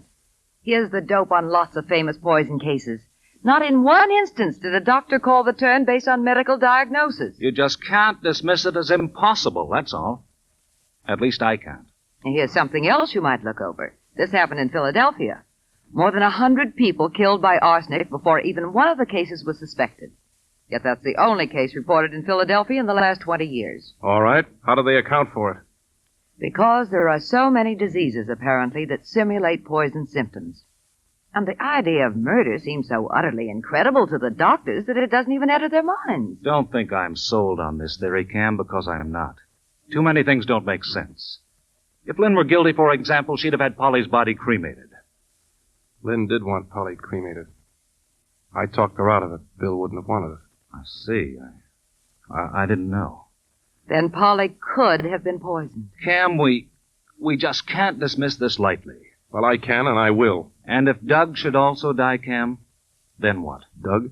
Would you ever be able to forgive yourself? You're a lawyer. What do you suggest? I'm afraid there's only one thing to do. Talk to the police. Get a court order for an autopsy. All right. Let's get it over with.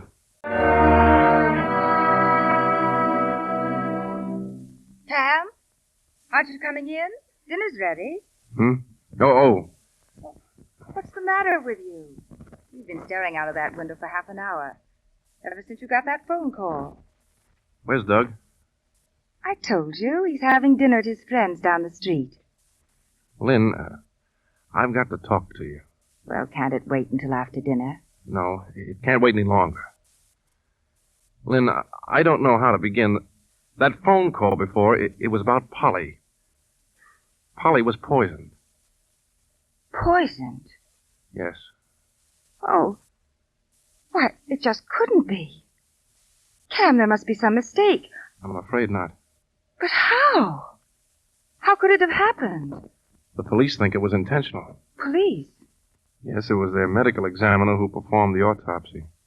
They want you and the servants down for questioning tomorrow morning. Oh, but this is impossible. It doesn't make any sense. The police, what gave them the idea of performing an autopsy? Lynn, you know Dr. Stevenson wasn't certain what caused Polly's death. No. Well, there was a reason for thinking it could have been strychnine. The symptoms are almost identical. And you knew about this, and you didn't even mention it to me. I didn't think they'd find anything wrong. There was no purpose in upsetting you. I know it's miserable being dragged down to the police for a lot of stupid well, that questions. can't be helped, but there's one fact we can't get away from. If Polly was poisoned, then somebody did it. And it's up to us to find that somebody. Yes, ma'am. I'll need your help more than ever now. I'll be here. Thank you.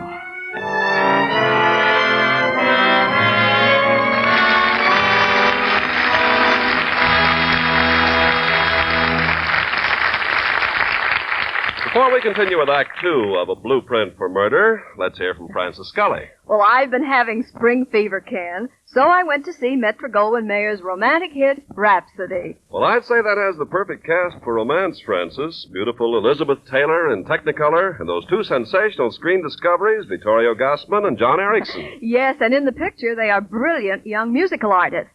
And you'll hear some of the world's greatest music. So I'm told. Doesn't Elizabeth Taylor play the role of the spoiled, willful girl they both love? That's right, Ken, in the most romantic performance of her career. The picture is in a delightfully carefree mood, and the background swiftly changes from Switzerland to Paris and the Riviera as the three young stars bring us the absorbing love story. Well, looks like MGM has another hit for their 30th anniversary. Good night, Francis. And now our producer, Mr. Cummings. Act 2 of A Blueprint for Murder, starring Dorothy McGuire as Lynn and Dan Daly as Cam. Lynn was questioned the following morning at police headquarters. Lieutenant Cole seemed almost apologetic. He dismissed her in a matter of moments. Then he brought Fred and me to Captain Pringle's office. Well, Lieutenant, where's Mrs. Cameron? I just let her go, Captain. She was very cooperative, but I'm afraid we didn't learn very much. Nothing from the servants either. They're all very loyal to her. What'd she have to say about them? Nothing but the best. But it all seems to boil down to Mrs. Cameron, or the cook, or the maid, or the chauffeur. They were the only ones in the house the night the little girl took sick, except the little boy, of course. They had dinner at 7 o'clock. Polly took sick about 11:30, and no one admits giving her anything to eat in the meantime. Yet strychnine would have started to work in half an hour or so. Well, that's about it, I suppose. You don't sound very hopeful, do you? These poison cases are always dillies. It can be very tough proving anything. Now, don't get the idea we're laying down, Mr. Cameron. But there have been only 2 poison murder convictions in the whole city of New York in the last 50 years, both based on confessions. There's nothing else you want us for? Just one thing more. We're having your brother's body exhumed, Mr. Cameron. Why do you have to do that? I think you'll agree that if we find out that he was poisoned too, it may go a long way toward helping us find the one we're looking for. He's right, Cam. You start on a case like this, and you never know where it's going to lead. We'll be in touch with you, Mr. Cameron. Thank you. Fred, where will you be late this afternoon? Maggie and I? Well, we're meeting for cocktails at the plaza. Any chance of joining us? Not for cocktails. But I may want to see you. Why? Well, I may have something. I may need some advice.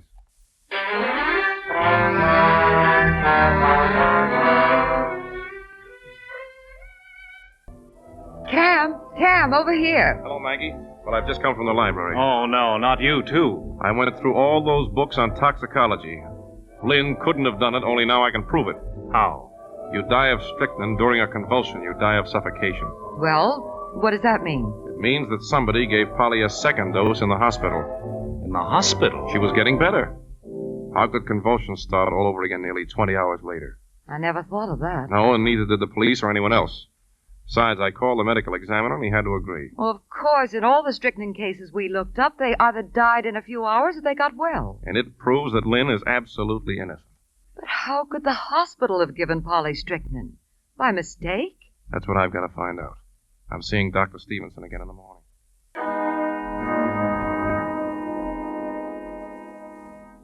Well, here it is, Mr. Cameron, the patient's chart. The only medicines administered were all quite routine. They were supplied by our hospital pharmacy downstairs. What medicines? What was Polly given the night she died? At 10 o'clock, she was given calcium chloride pepsin in capsule form.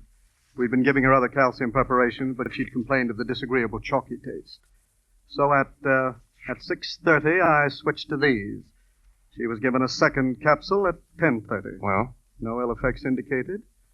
She took the third capsule at 11:30. Half an hour later, the convulsion started. Could the strychnine have been in that last capsule? Well, it's possible, of course, but I'd like to remind you it came directly from the hospital pharmacy. Well, I'm scheduled for surgery. I'd like to check with you later, if I may.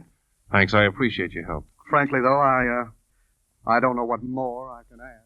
Mr. Cameron, you wanted to see me? I'm Miss Brownell. The supervisor said you're the nurse who was on duty here the night my niece died. Oh, yes, and I can't tell you how sorry. Do you recall Dr. Stevenson asking you to have a prescription filled about 6:30? Well, yes, vaguely. May I ask where you took the prescription? Well, the hospital pharmacy downstairs. They never saw that prescription. The pharmacy downstairs was closed. They close at 6 o'clock every night. They just told me so. Oh, of course, I remember now. I was just about to send it out when Mrs. Cameron offered to get it filled. Mrs. Cameron? Well, yes, the child's mother.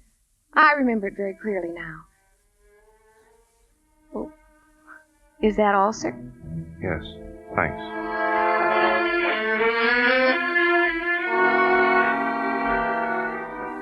But that wasn't all. In the morning, the police sent for the nurse. She reported to Captain Pringle's office. Now tell us, Miss Brownell, how did you happen to ask Mrs. Cameron to get the medicine? Well, I didn't ask her. The hospital pharmacy was closed, and she offered to get the prescription filled herself. Who delivered it to the hospital? Well, she brought it back. What time was that? Oh, I imagine about 7:30. The capsules were in a bottle? Yes. The bottle was sealed? No. No, it was just an ordinary bottle cap. Then it would have been possible for someone to have tampered with the capsules without you knowing about it, huh? Well, yes, I suppose so. That'll be all, Miss Brownell. Thank you very much for coming here. Not at all. Goodbye. Who's next? Miss Cameron's chauffeur, a fellow named Wheeler. Okay, bring him Now then, Wheeler, you say Mrs. Cameron left the hospital just after 6:30 and you drove her to that drugstore. Yes, sir. What time did you return to the hospital? Oh, about 7:30. A little earlier, maybe. How long did it take to get it filled? 10 minutes, maybe. Then you should have been back at the hospital long before 7:30. Well, on our way back, Mrs. Cameron stopped off at her apartment. Oh? Why? She didn't say. How long was she there? Not very long. A few minutes. You remember if she had the bottle with her when she went up to her apartment? Well, she must have. She put it in her purse. You're positive? Yes, sir. That's all, Wheeler. You can leave now. Thanks. Yes. Well, you've seen the nurse, the chauffeur, the cook, and the maid. Only where are we? Who's waiting in your office? Mrs. Cameron, brother-in-law, that lawyer, sergeant, and sergeant's wife. Okay, we'll talk to Mrs. Cameron. We'd better have a stenographer in here. That sounds encouraging. I can dream, can't I? Please sit down, Mrs. Cameron. Oh, you don't mind if the stenographer takes some notes? No, not at all, Lieutenant. I want to cooperate fully. Well, first of all, Mrs. Cameron, the nurse at the hospital tells us you offered to get that prescription filled. That's right, I did. But instead of returning to the hospital, you went home. Yes, Why'd you go there, Mrs. Cameron? to pick up some things for Polly. What thing? Comb, brush, toothpaste, things like that. The night before, there wasn't time to think of anything except getting the child to the hospital. Yes, of course. How long would you say you remained in your apartment? Only a few minutes. Did you open the bottle containing the capsules? No, why should I? Then you had the chauffeur drive you back to the hospital where you handed the medicine to the nurse. Is that right? Exactly. You admit handing the medicine to the nurse. Admit, that's a strange word. You realize, Mrs. Cameron, that the fatal dose was definitely administered at the hospital. That's been proved. So I understand. Well, our next step is to find out who was responsible. You and Mr. Cameron were the only visitors? That's right. You and the hospital attendants were always present while Mr. Cameron was there. I know. So that rules him out. And there was always someone present while I was there. Nevertheless, the poison was somehow slipped into the calcium capsule, and all the medicine came directly from the hospital pharmacy except the bottle you gave the nurse. Now, this bottle was in your possession when you stopped off at your apartment. This gave you the opportunity to put the poison into the capsules. What's more, Mrs. Cameron, you're the one person with a motive. I'm sure you must realize what you're saying. Yes, I do. The death of the two children would make you a very wealthy woman. You wanted the child cremated. You opposed an autopsy, though there was doubt as to the cause of the child's death, and Dr. Stevenson requested it. You think I did this thing? That I killed Polly? It's beginning to look that way, Mrs. Cameron. I love that child as if she were my own. I couldn't have done it. I couldn't. Well, that'll be all for now, Mrs. Cameron. If you'll just wait in the other room, please. I'd like to speak with my brother-in-law. That's where you'll find him. I'd like to speak with him alone. Very well, Mrs. Cameron. Just come with me. Cam, they think I did it. They think I killed Polly. Yes, I know. Oh, I'm trying to keep calm, but I mustn't get unnerved. I don't know how much longer I can keep this up. But I must. Lynn. If things should go against me, Cam, what about Doug? From the way they talked, I may be held over for a trial or something. Well, yes, I suppose Cam, so. if it does happen, will you take Doug until it's all over? Of course I will. And try not to let him ever hear about this. He mustn't know.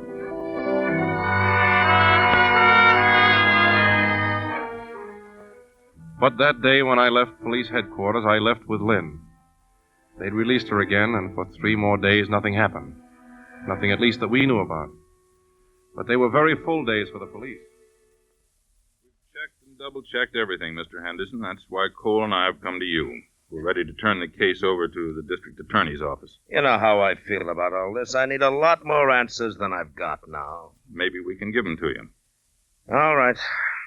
What about the other pills in that bottle? There were a dozen capsules altogether. The child was given 3. She had no reaction from the first 2. Third was it, strychnine. I'm talking about the other 9. Negative. Exactly. You've drawn nothing but blanks. Where would she have got the poison? In a drugstore? Not if she's half as smart as you think she is. What about the apartment? Well, insecticides, we've gone through it twice with experts. Same with everything in the medicine cabinets. No trace of strychnine or any other poison. Yeah. And this is the case you want us to bring before a judge and jury, huh? Yes, sir, because we know she did it. She must have done it. All right, leave everything here, all the reports. And keep digging. I can't take it to trial unless we get more evidence. Okay, we'll keep trying. Nothing happened. Nothing at all. At the end of the following week, I went to the district attorney's office. I've told you a dozen times, Mr. Cameron, if we bring this woman up for preliminary examination, I'm absolutely certain no judge will hold her over for trial. Not on this evidence. You believe she's guilty, don't you? Well, what if I do? Captain Pringle does too, so does Cole. She's planning to take my nephew to Europe. 6 months, a year, even 5 years from now, he'll suddenly die in some obscure place. You could be right, Mr. Henderson, and then by the time we hear about it, the body will have been cremated. That's all quite possible, Pringle, but it's supposition, not evidence. If there's no chance of winning the case, there's no sense bringing it into court. You mean you base your reputation on winning cases, not on losing them, so you play only the sure bets? He meant nothing of the kind. But if we don't come up with some new evidence, we're dead. So is the boy.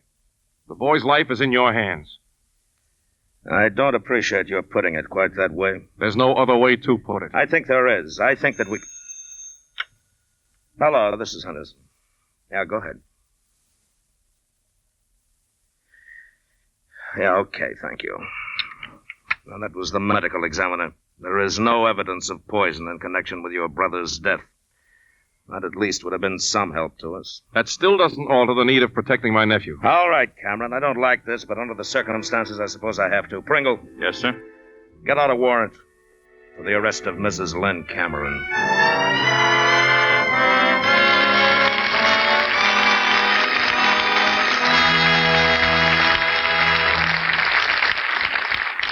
The final act of A Blueprint for Murder in a moment.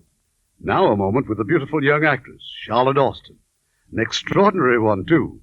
She made her debut at the advanced age of 2 weeks. Well, it wasn't even a walk-on part, Mr. Cummings. As a matter of fact, I don't even think I was walking at 2 weeks. Being the trooper you are, though, I suppose you want to tell me about a new picture of yours. Not mine, I'm sorry to say.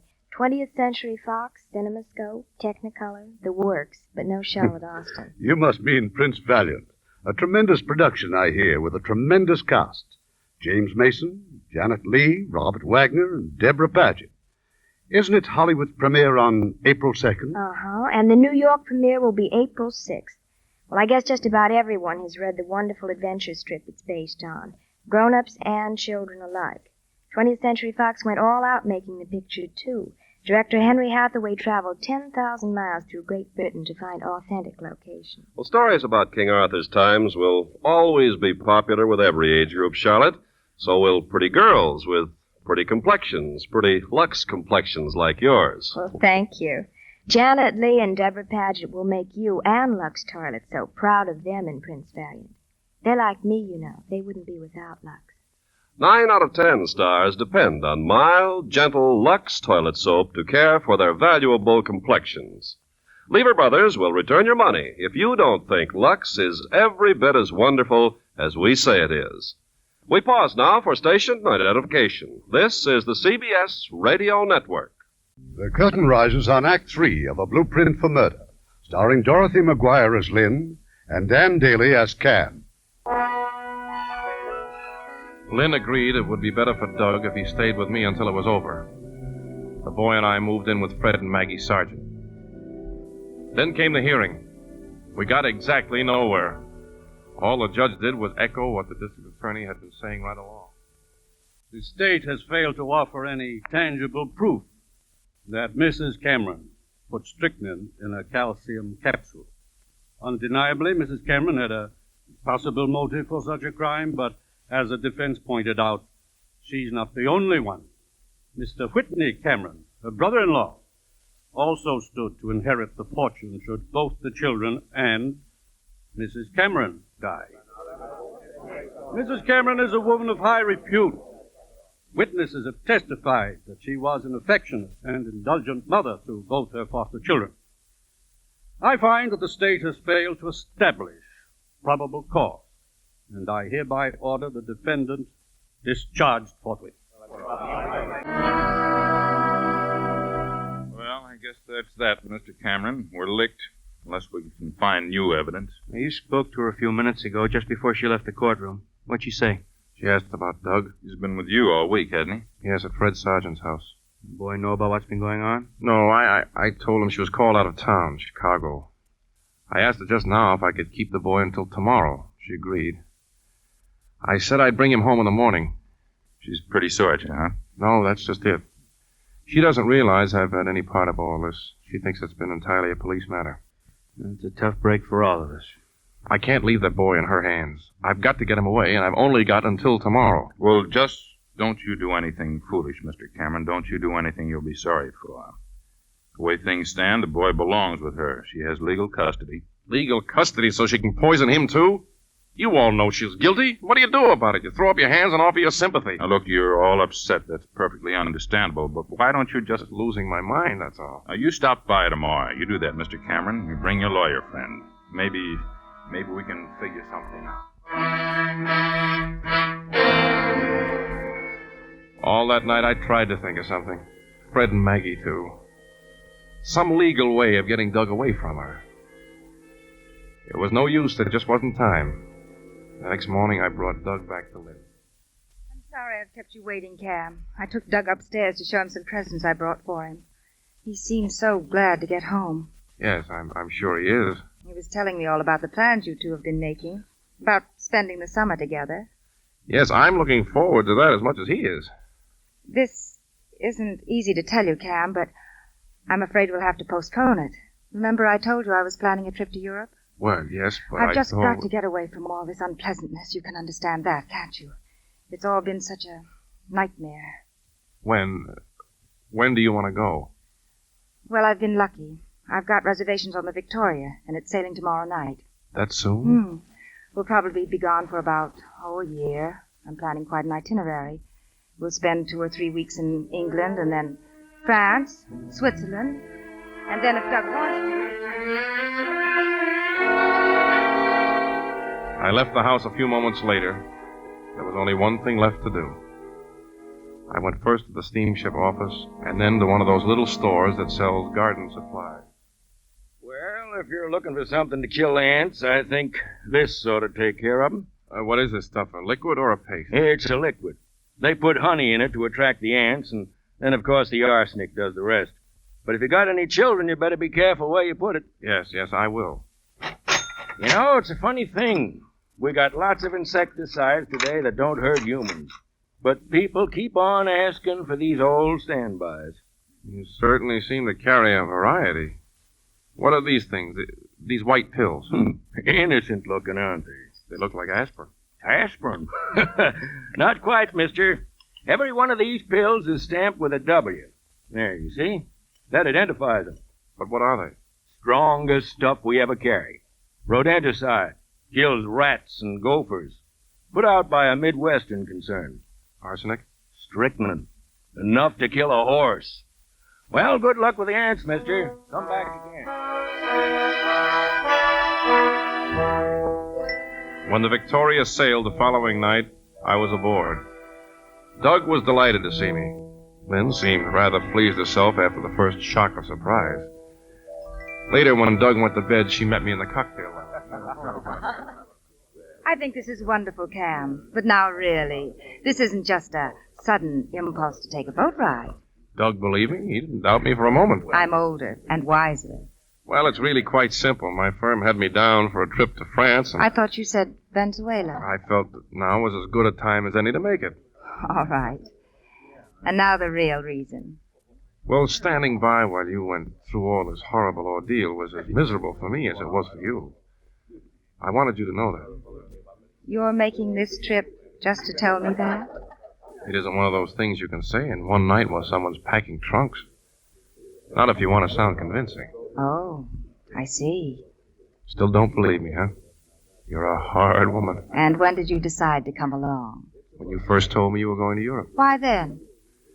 Because that was the moment when I realized how much I'd miss you. I wish I could believe that.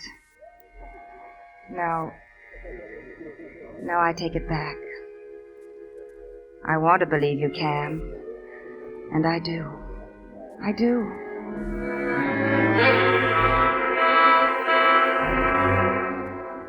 my plan couldn't have been working more smoothly.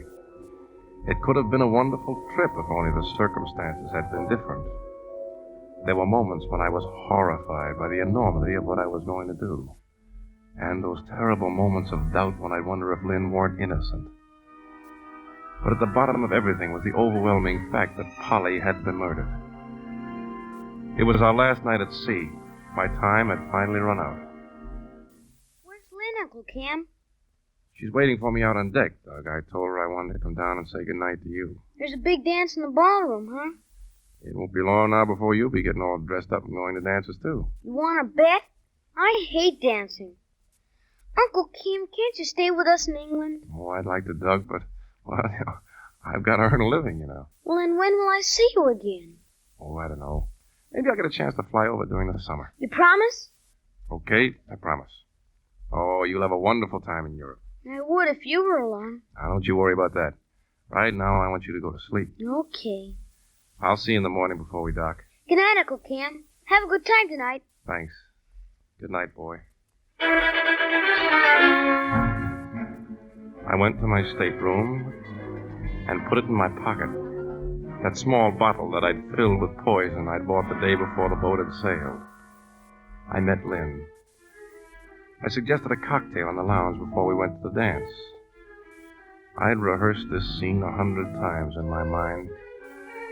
But now my mind was numb. The idea of taking the life of a human being was like a hideous dream. Bacardi cocktails. Remember, Cam? Remember? Oh, of course you wouldn't.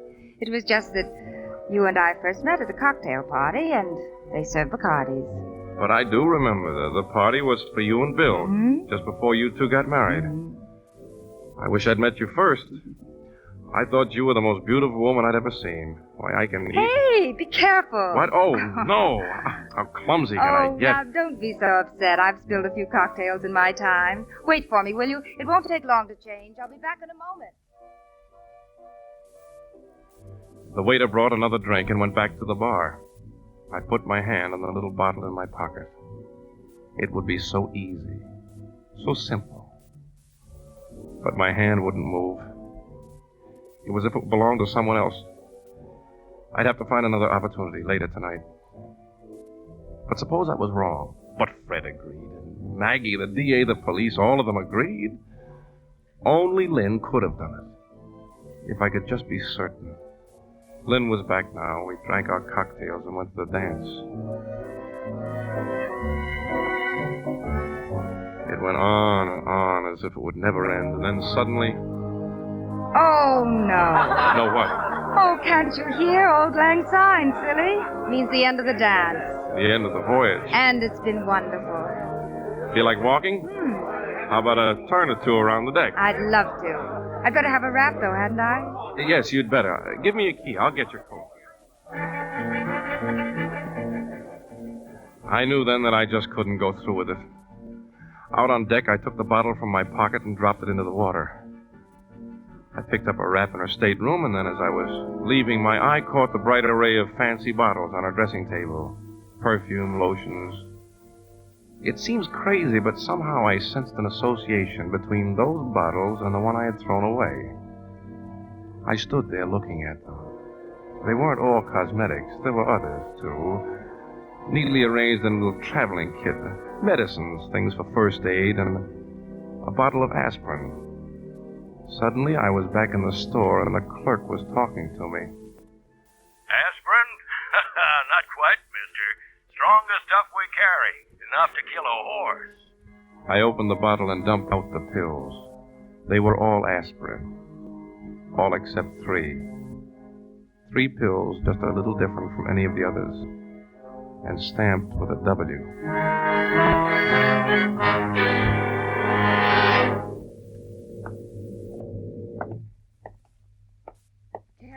Don't you think it's time to call it a night? This is the last night we'll be alone for a long time. How about a good night drink? Fine, I'd like that. Your stateroom's closer than mine. Let's go in and I'll order something from the bar. You're not drinking. What's the matter, Cam? Nothing really. Just the unhappy thought that it's all over. Oh, the trip. I'm sorry it's over, too. But now tell me something, and I want the truth. Why did you really take this boat? You know why? I know the reason you gave me. It's all very flattering. But it's a little difficult to believe. Why? Oh, I don't know. Of course you are the sort of man who might do crazy, impulsive things. Like going to Europe so I could be with you for 5 days? Yes. Cam. Your hand's shaking. What is it? It's nothing. Nothing's wrong. You know something? This drink tastes funny. It's bitter. Really? Let me see. Mine seems all right. It's just my imagination, I suppose. No. No, not your imagination, Lynn. A few minutes ago, when I was in here getting your wrap, I found a bottle of aspirin over there. Oh? 3 of the tablets in the bottle were different from the others. They had a W on them, Lynn. That's the trademark of a tablet containing strychnine. Cam, for heaven's sakes. Why were those pills different from the others? Because they were another brand. But I refuse to go through all that again. Yet they were in the same bottle. Well, why not? I'd been taking another kind of aspirin. I had a few left over, so I put them in a new bottle to save space. Is that so unusual? Lynn, the W is the trademark of a poison. Ah, so that's the real reason you came on this trip. You were behind all those ridiculous accusations from the start. You still say they were just aspirin? Of course they are. That's good. I'm relieved. I'm very relieved. Why? Because that's why your drink tastes a little peculiar. I put one of those pills in your cocktail, and you've just taken it. I don't think we have anything more to discuss. Ever. Get out, Cam. Just a moment, please. Who are you? My name's Connolly, Mrs. Cameron. I'm ship's detective. Mr. Cameron sent for me as a witness. You've been listening to us. Yeah. As a witness.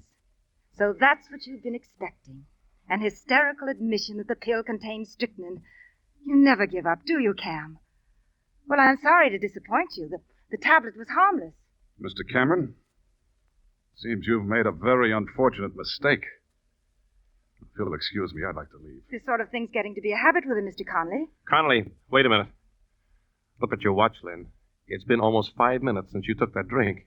Right now, your life can be saved. Even another 5 minutes, but beyond that, you'll die. You know all about strychnine, don't you? Lynn, please. If it was strychnine, let me call a doctor before it's too late. But on the other hand, if the tablet was nothing more than aspirin, there wouldn't be much point in calling a doctor now, would there? And if I were to admit that it did contain strychnine, there still wouldn't be any sense in phoning for a doctor.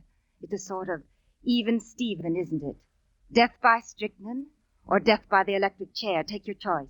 Lynn, it's 5 minutes past 1. Every second is bringing you closer to a horrible death. Don't be a fool. Strange, isn't it?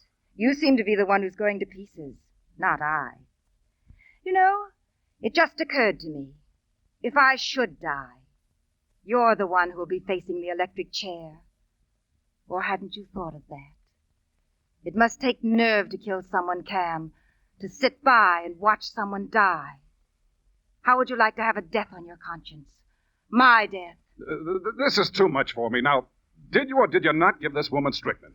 I gave her a pill marked with a W that I took from that bottle on the dressing table. Then it was absolutely harmless, Mr. Conley. You have nothing to worry about. Lynn, please, you don't have much time. Tell me, Mr. Conley, what are your impressions of this man? Would you say he had character, honor, integrity? I'm sure you would. But I'm afraid his looks are quite deceiving. Let me tell you about him. He lived in my home, as a guest, as a relative, as a warm friend. But all the while he was accepting my hospitality, he was taking everything I said, every incident that occurred, and was conniving to build up a case against me. Oh, but his betrayal didn't end there. Even after the court threw out his ridiculous charges, he kept on and on. But this last attempt, this is the most contemptible of all. You must really be proud of yourself, Cam. Only nothing's happening to me. Even you ought to be convinced by now you're being an idiot. A complete idiot. You were there with me the night that Polly died. You heard her screams. You saw the horrible agony she went through. Do you think that anyone who'd seen that would take the same chance of dying in that same horrible way? Do you? Well, I've been an even bigger fool than you. You took me in completely. I was even falling in love with you. All right now, get out. Get out or I'll call the purser. I assure you that Mr. Cameron will leave at once. This is the most outrageous thing I've ever witnessed. You realize, Cameron, I'll have to make a full report of all this. Go ahead. Make your report.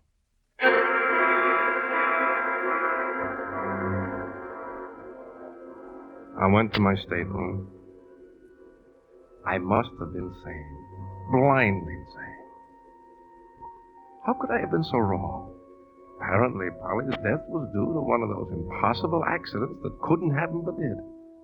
1,000,000 to 1 shot. A mistake by a careless clerk in a drugstore. I was horror-stricken at the thought that it was only by the merest chance that I hadn't murdered her. What a mess. What a complete, miserable mess I'd made of everything. I wondered if I... Cameron, come along, hurry. You're wanted in the surgeon's office right away.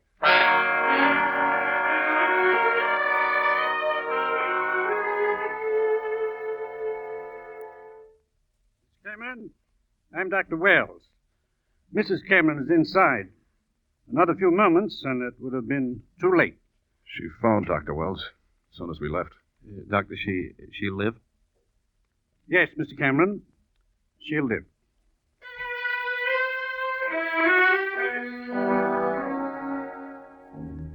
Lynn Cameron was convicted of murder in the first degree.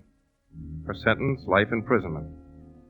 And so to the names of Madeline Smith, Florence Maybrick, and Lydia Trueblood, and all those other young, beautiful, but evil poison murderers was added that of Lynn Cameron.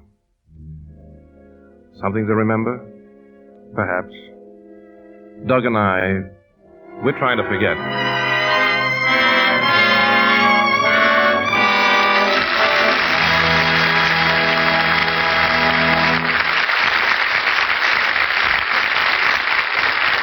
Our stars will return in a moment. Pepsodent new flavor. Pepsodent's new flavor. Pepsodent's new flavor. Wow! Pepsodent's new flavor. And the clean mouth taste for hours. Yes, the big news is Pepsodent has a brand new wonderful flavor. Now, here's Mr. Cummings with our stars. Please step forward, Dan Daly and Dorothy McGuire.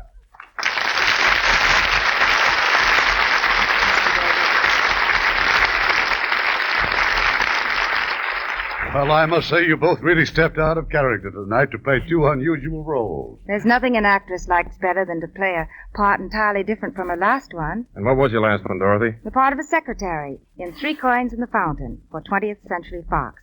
It's in color and CinemaScope. And Clifton Webb, Gene Peters, and I went to Italy to make it. I wonder I'm not getting anywhere in this business. All the pictures of me are made in Europe. I saw Night People, which stars Gregory Peck and Broderick Crawford. One of the most exciting thrillers I ever saw. And that was filmed in Berlin. Now, why don't I get those parts? I wasn't even considered for an Academy Award this year. What a terrible oversight. Why was that, Dad? Can't imagine, unless it's because I didn't make any pictures.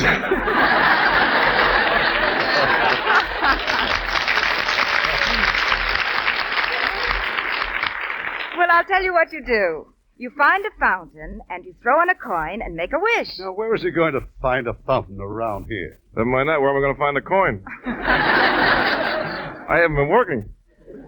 You'd have me in tears if I didn't know you were going into a picture tomorrow. Oh, yeah, we're making no business like show business now. Well, it isn't the money, Irving. I just missed the love scenes with those Lux girls. It's not the real thing on radio.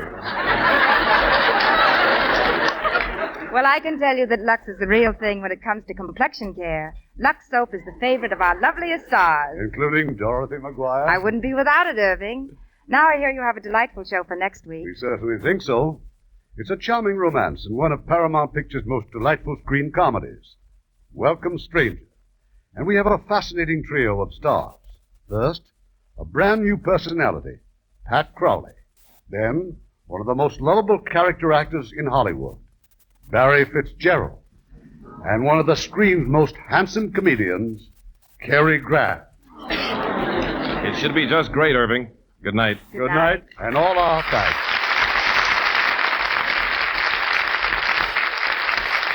Now here's Art Linkletter with a word for the busy housewife. When you're at the store pushing that metal cart around, have you ever noticed how many detergents there are? My gosh, you get dizzy just looking at them. So what's the poor girl to do? Try all of them? Some people do. And generally speaking, they find that a good detergent gets things clean looking and... Well, then it doesn't make any difference which one you buy. Just close your eyes. Wait just a minute there. Open your eyes when you buy that detergent. But when you're trying to find out if your wash is really clean, don't rely on looks alone, because your nose can tell you what your eyes can't see. Oh, you mean that things aren't really clean unless they smell clean. That's right. If things don't smell clean, they aren't as clean as they should be. And like I said, all good detergents will give you a wash that's clean looking, but Surf, all-purpose Surf, will do more. Surf gets things so clean they smell clean, too. So clean they smell like sunshine, and that means they're clean clear through. One wash day with Surf will prove that to you, and you won't go reaching blindly for just any detergent down at the store. You'll always reach for Surf. Now remember, no matter how tough a laundry job you've got, greasy work clothes and overalls, towels, sheets, Surf gets things really clean. So get the big money-saver economy-sized box of Surf, because I know you'll like it. Lever Brothers Company, makers of Lux Toilet Soap and Lux Liquid Detergent, invite you to be with us again next Monday evening when the Lux Radio Theater presents Welcome Stranger, starring Cary Grant, Barry Fitzgerald, and Pat Crowley. This is Irving Cummings saying good night to you from Hollywood.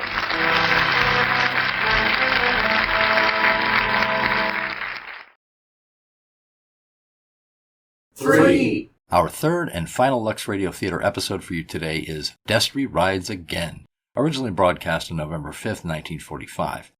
There were two films made of the story at the time, one in 1932 and one in 1939, and then another one later in 1954. And this Lux adaptation is of the 1939 film, starring James Stewart and Marlene Dietrich. Stewart reprises his role from the film, with Joan Blondell taking over Marlene Dietrich's part. If you've seen the movie, then you're going to love this adaptation, not just because Stewart is in it, because it really captures the magic from that film, which is, in my opinion, one of the greatest movies of all time. I should also mention the movie was selected by the Library of Congress for preservation in 1996 as culturally, historically, or aesthetically significant. Enjoy, and thank you so much for watching. Lux presents Hollywood. The Lux Radio Theater brings you Jimmy Stewart and Joan Blondell in Destry Rides Again.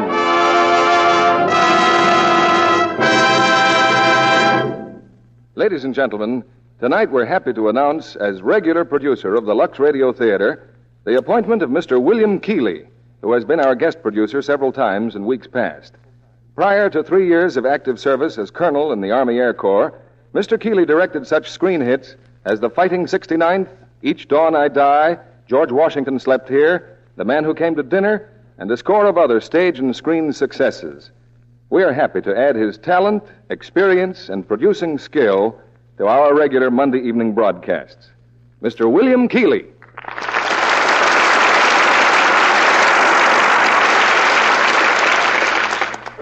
Greetings from Hollywood, ladies and gentlemen. And I'd like to say first how happy I am to be able to be with you in this theater every Monday night. It so happens that this week is the 25th anniversary of radio. And celebrating that event, we welcome back to the airways and to the Lux Radio Theater a gentleman we've missed for almost 5 years, Jimmy Stewart. He appears in one of his favorite roles as the soft-spoken, gentlemanly guardian of the law in Universal's Western melodrama, Destry Rides Again. Co-starred with Jimmy is another favorite of this theater, Joan Blondell, for whom I've always felt a warm regard, since Joan acted in the very first play that I produced on Broadway. Now, our story tonight takes us to the early West, those halcyon boomtown years when life was lived from day to day and gold slipped easily through the fingers, when a fine-tooth comb cost $7 and a sewing needle twice that much, while a cake of soap, if you could get it, was worth its weight in gold dust. So if the belles of the early West were proud of their complexions, it's a credit to the laws of chance. Nowadays, I'm sure that Western beauties by the thousands, like so many lovely women everywhere, attribute their smooth complexions to Lux toilet soap. And if Destry's descendants ever ride again, I trust it will be to the corner store for a cake of Lux. The curtain now rises on our first act, starring Jimmy Stewart as Tom Destry and Joan Blondell as Frenchie, with Leo Cleary as Wash Dimsdale. It lies on the prairie like a glittering jewel, the tranquil little town of Bottleneck. Here the honest, God-fearing cattleman tends his lowing herd, and after a day of honest toil, repairs to Johnny Kent's tavern for a friendly glass of ginger beer and a round or two of checkers. Yes, all is peaceful and serene on this typical Bottleneck evening.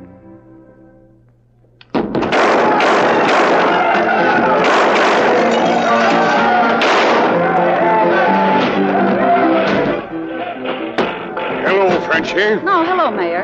What are you doing in my dressing room? Seeking sanctuary? That's quite a brawl. A convenient brawl. Oh? Bugs and Jip started it, so no one will hear the shots upstairs. Oh, I see. Clara? Yes, ma'am? Stay where you are. I'll change later. Yes, ma'am? Did Kent come down with you, Frenchie? He's still upstairs doing a little arithmetic. Arithmetic? Yeah, he owns Claggett Ranch now. Well, that gives him a solid strip of land right across the valley. Right straight across. And from now on, every time the cattlemen drive their herds across the valley, it's going to cost 25 cents a head. Sounds reasonable to me. You know, that's what I like about Johnny Kent. He's not greedy. No, all he wants is everything. Here, now, let's see. 400,000 steers at 25 Don't cents knock your a brains head. out, Mayor. Kent will figure it out. Well, I trust he'll also figure out a way of removing the body of the unfortunate Mr. Claggett. Claggett's not dead. He's only mad. What are you talking Well, about? shut up and listen. They had a poker game up there. Claggett bet everything he owned, including his ranch. Naturally, he lost. Naturally. When he started to yell he was framed, they threw him out. And who was shot? The sheriff. Sheriff Watson? Claggett went running to Watson. Watson accused Kent. And, well, the boys resented it. He's a fine man, the sheriff. Fine man. Well, start thinking about a new appointment. Well, I've got just the right man in mind. And if he happens to be sober enough to get on his feet, I'll...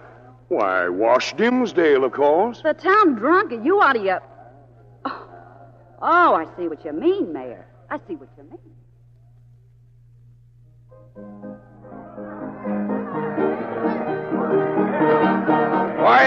Quiet, everybody!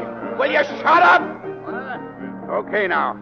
Johnny Kent here's got something to say. Having a good time, everybody? That's what I like to see in my place.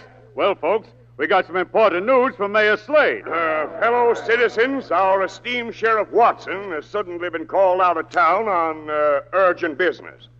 He'll be gone permanent. Therefore, I hereby appoint as our new sheriff that paragon of courage, the pride of our community, Mr. Washington Dimsdale. All right, somebody, get him up here. Where he is, Johnny? Under the table. He's coming, Johnny. Here comes the new sheriff. Hey, little Joe. Oh, whatever become of him? Oh, hello, Frenchie. What are we cheering for? For you, Wash. You're the new sheriff. Hooray for the new sheriff. What? That's right, Wash. Congratulations. Drinks on the house, everybody. And a fresh bottle for the new sheriff. Oh, come on, Wash. Aren't you going to drink? Frenchie, am I really the sheriff? Sure you are. Then no, I'm not going to drink. No, sir. Man's got to choose between the bottle and the badge. Do you hear that, you pack of no-good skunks? Listen to me. Gonna be law and order in Bottleneck, or I'm putting the whole town in jail. And if you need any help, I'll be a deputy. No, I wouldn't have you. I want a deputy like I used to be. What? When were you ever a deputy? When was I? Why, when Tom Destry was sheriff, that's when. You think you're tough and ornery? You ain't nothing like there was when Destry was my boss. Destry's been dead for 5 years, Wash. Well, maybe so, but young Tom ain't dead. And his daddy brought him up to be the toughest fighting man that ever growed up in the West. I'm sending for him right now, and when he gets here, Destry'll ride again.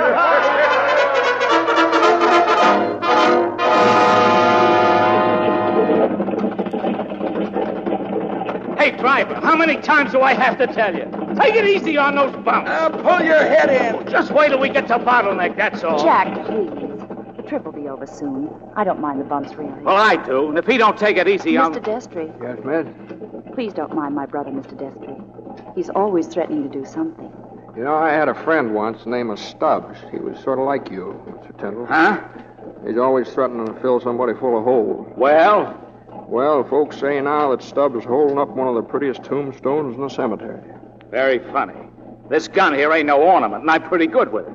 Yeah, so was my friend Stubbs. Meaning what? Well, just you ought to be careful about who you meet up with, that's all. For a deputy sheriff, mister, you got some mighty peculiar ideas. But they do make sense, Jack. You know, maybe you ought to take up a hobby, Mr. Tyndall, like me. See here, wood carving. You'd be surprised the genuine rage you can work off just by whittling away at a little piece of wood. Wait a minute. Are you sure your name's Destry? Yeah, folks are always asking me that. Your father was a wonderful man, Mr. Destry. Yes, he was. Yes, he was. I guess I'm different. I'll say you're different. Yeah, my father got shot in the back. And there are a lot of things I do, Mr. Tyndall, just to avoid getting shot in the back.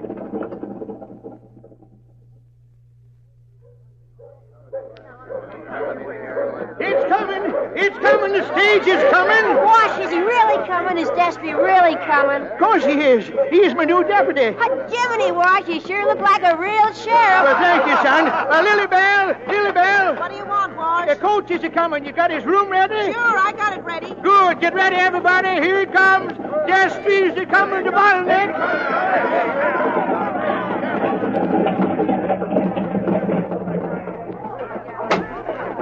All right, driver, I warned you. I said wait till we get to Bottleneck. Yeah, and what are you going to do about it? Just this. Hey, look out, he's pulling a gun. Duck, stranger, he's gonna what? You see that? You see that? Knocks him down, then shoots the gun right out in his hand. Maybe that'll teach you to drive a little slower. Sure, mister. Sure. Well, folks, that's just a small sample of what you're going to get from now on. Tom Destry, welcome to Bottleneck, Tom. I'm Wash. Sorry, partner. My name's Tyndall. You ain't Destry? He's still in the coach. You can come out now. Tom! Hello, Wash. You haven't changed a bit. Well, get out of there, Tom. I'll be right with you, Wash, just as soon as I help the lady here. Now, if you'll just hold my birdcage, Mr. Destry. Oh, and my parasol. Yes, ma'am. Oh, no. Look at him. A canary bird. A parasol. Tom, will you put down that darn bird? Well, thank you very much, Mr. Destry. Not at all, ma'am. Well, you must be Mrs. Destry. How do you do? No, wrong again here. Oh, I'm Janice Tyndall. Oh, well, you'll be needing rooms, too. Come on, I'll show you across. Oh, thank you very much. And you come on, too, Mr. Destry. You'll be wanting a cup of tea or something. Tea? You crazy? Come on, Tom. We're getting over to the saloon. Now, look here, Tom. You're making an impression on this town that's got to be eradicated right now. But don't you think first impressions are darn fool things to jump at? Around here, you got to jump first. You don't live long. You know, what you're saying reminds me of a friend of mine. And he woke up in the middle of the night and he saw a great big hand coming at him. A hand? Yeah. So he got out his gun and he aimed and he shot a hole right through his own foot. No. Yes, he did. Now, he shouldn't have gone by that first impression, should he? Well, he was just a darn fool. Oh, come on in. This here's the saloon. Shut up, everybody, and pay attention. Well, here he is, folks. I want y'all to meet my new deputy, Thomas Jefferson Destry. Hello there. Howdy. Destry, my name's Kent. Howdy. And this is Piggy Slade, our mayor. And, Frenchie. Coming. Here's a girl you got to meet, Mr. Destry.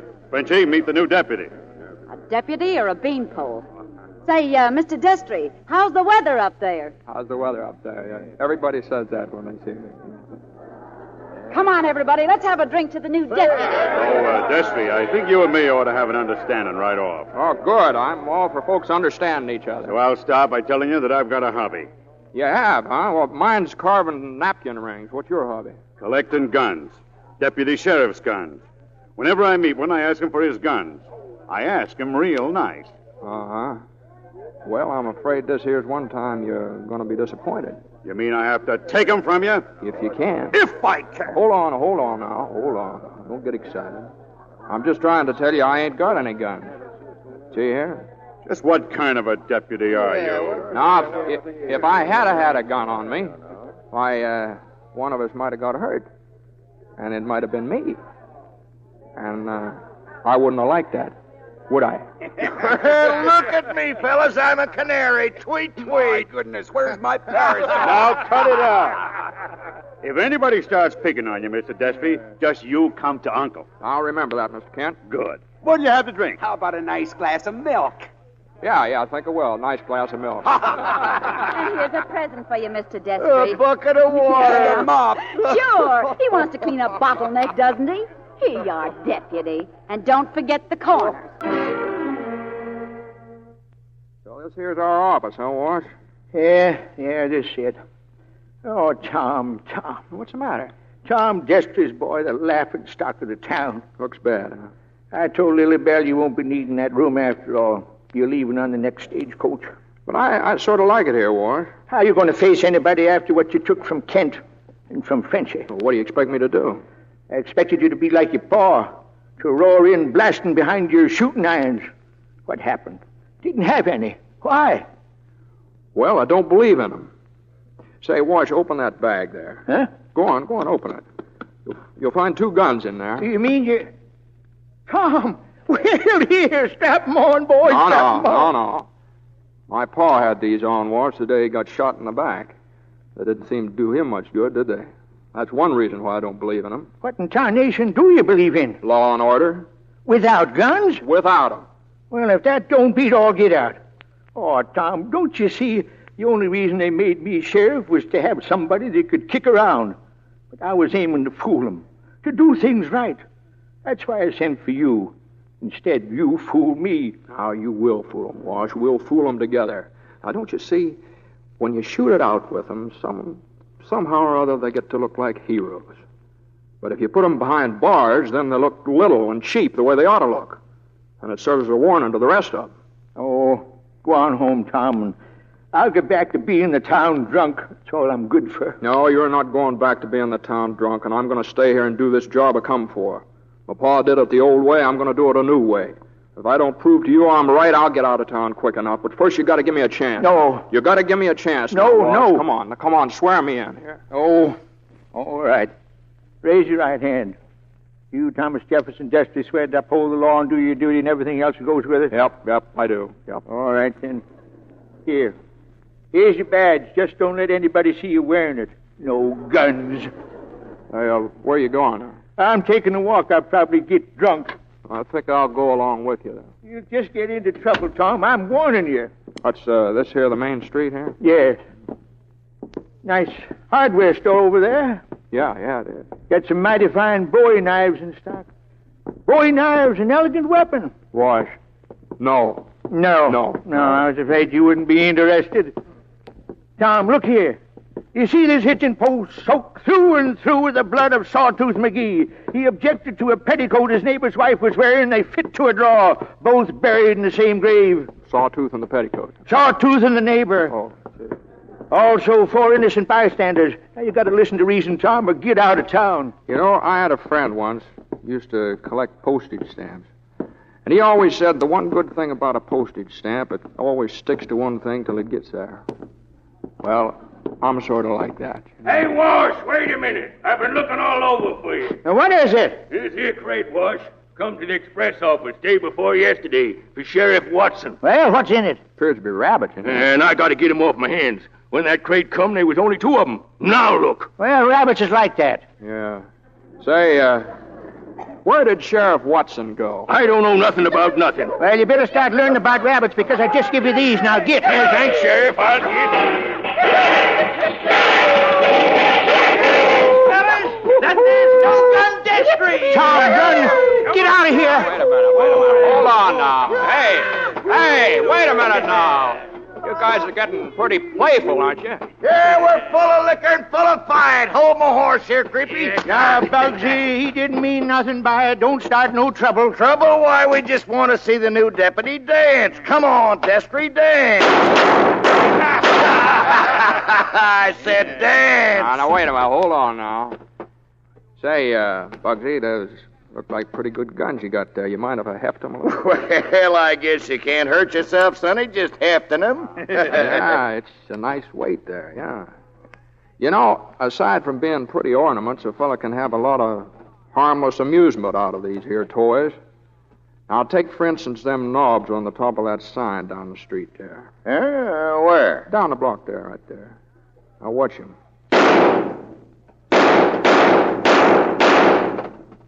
Don't see him anymore, do you? Yes, sir. These guns are all right. They're all right. Tom, we ain't seen nothing like that since... Now, the next time any of you fellas start any of this promiscuous shooting around the streets, you're going to land in jail, you understand? But, Deputy, we were just... All right, just so you understand. Now, you heard me. Come on, Wash. Can't believe my eyes. And you walking around here condemning the use of firearms. Now, Wash, listen.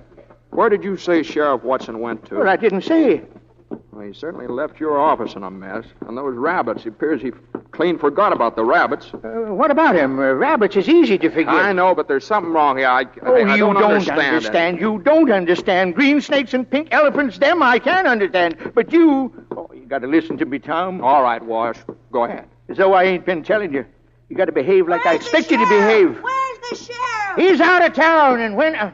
wait a minute, that's me. Wash, you gotta help us. You gotta come to the ranch now. Sure, boy, sure. What? Say, you're Thomas Jefferson Destry, ain't you? Yeah, that's right. Well, I'm Eli Whitney Claggett. Well, glad to know you. Why, gosh, you heard about your pa all my life whenever we play sheriffs and Indians. Well, I'm always your pa. Well, you couldn't do better, son. Now, what's the matter here? Oh, they come to take our ranch away, Johnny Kent and his gang. We've been holding them robbed so far, but we ain't got much ammunition left. Pa said for me to sneak into town and get the sheriff. Good work, son. Murdering thief, I'll fill him so full of lead that... Wait a minute. How come Kent's trying to take Claggett's ranch? Because he won it from Claggett in a crooked poker game. Uh-huh. Let's see. Well, it seems like to me we're wasting time here. Come on, Sheriff. We got some work to do.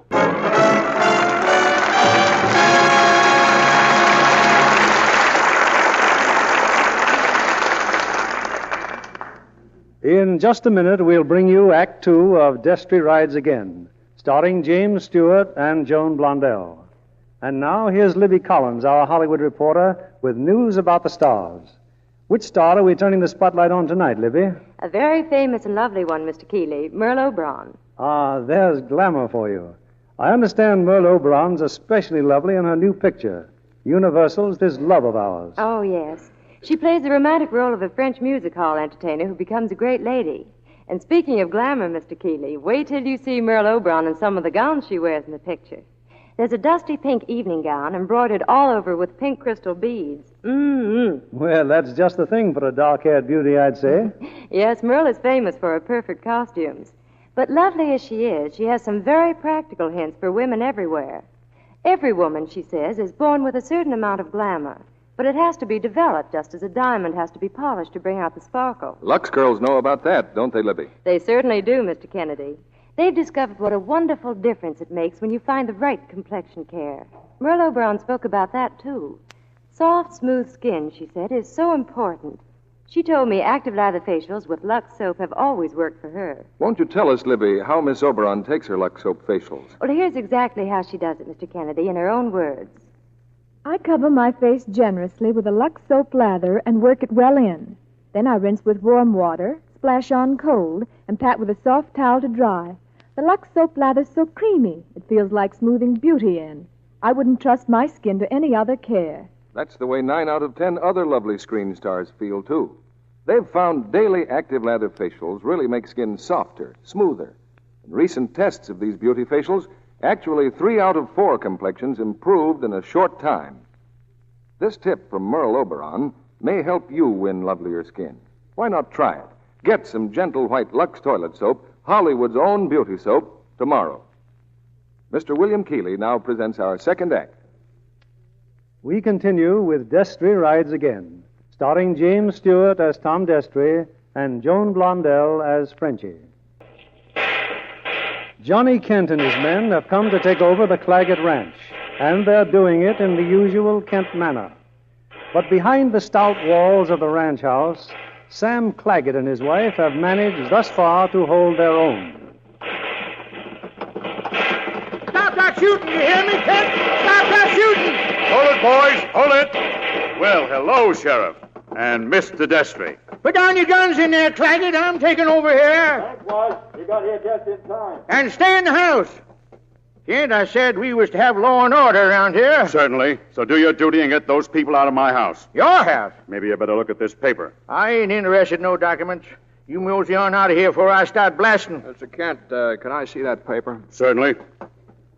And this signature here, is that Claggett's? Well, you don't think I'd forge it, do you? All right, come on, Wash. We'll go inside and talk to Claggett. Thunderation, Tom. Who you trying to protect around here? Don't you see, Mrs. Claggett, it's like I just told your husband. Deputy or no deputy, we ain't giving up our ranch. I'd sooner hang that crowd out there than let them have this ranch, but your husband signed the paper, ma'am, and it gives Kent a perfect legal right to the property, doesn't it, Wash? Sure it does. Way we're operating now. I told you about that poker game. I was winning when that Frenchy girl spilled a pot of coffee in my lap. While I was cleaning it off, they switched cards on me. I don't doubt that, but it's your word against theirs. They'd swear themselves blue in the face again you, Sam. Mm-hmm. Yes, I'm afraid you folks are over a barrel. Fine goings on when the law takes the side of cheats. No, I'm sorry, Mrs. Claggett, but you folks stick around town. Now, we'll figure out some way to get this ranch back for you. That's what Sheriff Watson said the night he disappeared. Watson couldn't do nothing about it. Everybody knows that he left town sudden. Yeah, I'll bet he did. I'll bet he did. Huh? No, nothing. Well, help these folks get their stuff together, Wash. I'm going to have a talk with Mr. Kent.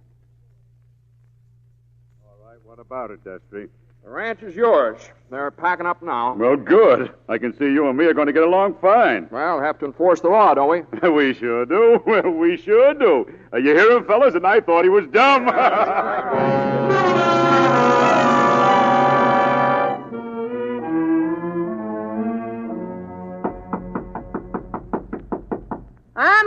I'm coming. Yes, sir. My goodness, if it ain't the law. Would you tell Miss Frenchy I'd appreciate seeing her on some official business, please? Oh, yes, sir. Miss Frenchy? Yeah, what is it? Say, Miss Frenchy, that tall drink of water's here on fishy business. He is he? Well, you tell him for me that I... Hold on now, ma'am. Hold on now. I just come over to apologize. Apologize for what? Well, for not realizing who's the real boss of Bottleneck.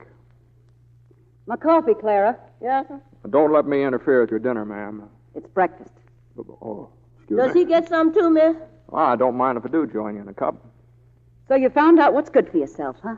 Yes, I sort of figured I'd better use a little common horse sense. Now, of course, I could have come barging in here with all sorts of rumors, like a couple of rumors I just heard about you. I'm supposed to say what rumors? Yeah, you're supposed to do that. And if you would say that, why, I'd say that the talk is that you do more than sing down at Kent's Saloon. You sort of take part in crooked poker games, cheating folks out of their ranches. Who said that? Oh, just a rumor. Of course, you wouldn't have anything to do with anything like that. Here's your coffee. Oh, thanks. And better be careful with this, too. I wouldn't want to have it spilt in my lap. Get out. Would I? Get out, dear. Get out. Oh, now, hold your fire. I'll go. Just put that lamp down. There, that's fine. Now, and just one more thing. You know, I've seen hundreds like you, all the way from Jacksonville to Sacramento. You all think easy pickings will last forever. You better mind your own business, Mr. Destry. You're heading for trouble. Trouble is I do as I like in this town. Anyone who gets in my way is taken care of. Like they took care of Sheriff Yeah, Watson? just like they took care... That's just what I thought. I don't know what you're talking about.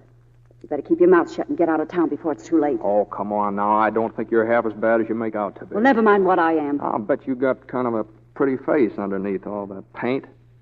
Look, I'll show you what I mean. Take your hand off. Sure. All right. But why don't you wipe it off someday and have a good look? That's a wonderful face. Figure out how you can live up to it. So. Clara. Yes, sir? Bring me a mirror. And a towel. Yes, ma'am. Well, that's the most peculiar acting man I ever did see. But he's got personality.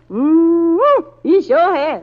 Now, don't you and Sam worry one bit, Miss Claggett. You can stay here as long as you want. Oh, I sure appreciate it, Lily Bell. Still and all, if we could have kept on shooting this afternoon instead of sending for them. Now, Mag, they had the law on their side like the law. I've got something to say about that. Oh, Jack, please. It It's none of your affair. It is my affair, Janice. That rat Kent's charging me 2 bits for every head of cattle going through this valley. It's time decent people joined up and got rid of them cutthroats. Well, you better start in with this watery-eyed sheriff here and that gun-shy lady-fingered deputy of his. Come on in, Destry. I saw you standing there. I wouldn't have said that, Tyndall. Turn your back on me. Oh, Jack, please. You heard me, Destry. I ain't paying 1 cent to move my cattle. Now, what do you aim to do? Well, at present, nothing. That's what I thought. But I'll do something if I have to take the law in my own hands. Nobody's going to set themselves up above the law around here, you understand? Listen, I've got something to say to you. I think maybe I could illustrate it better if I told you a story. I used to have a friend. Oh, another one, Tom? Yep, another one. He was an opera singer, but he went into the cement business, and one day he fell into the cement. And now, instead of singing in the new opera house at St. Louis, he's just part of the cornerstone.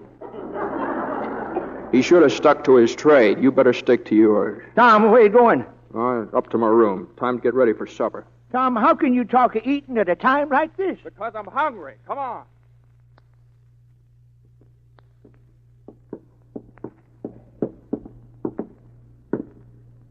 Well, there's your room. Shh. Open.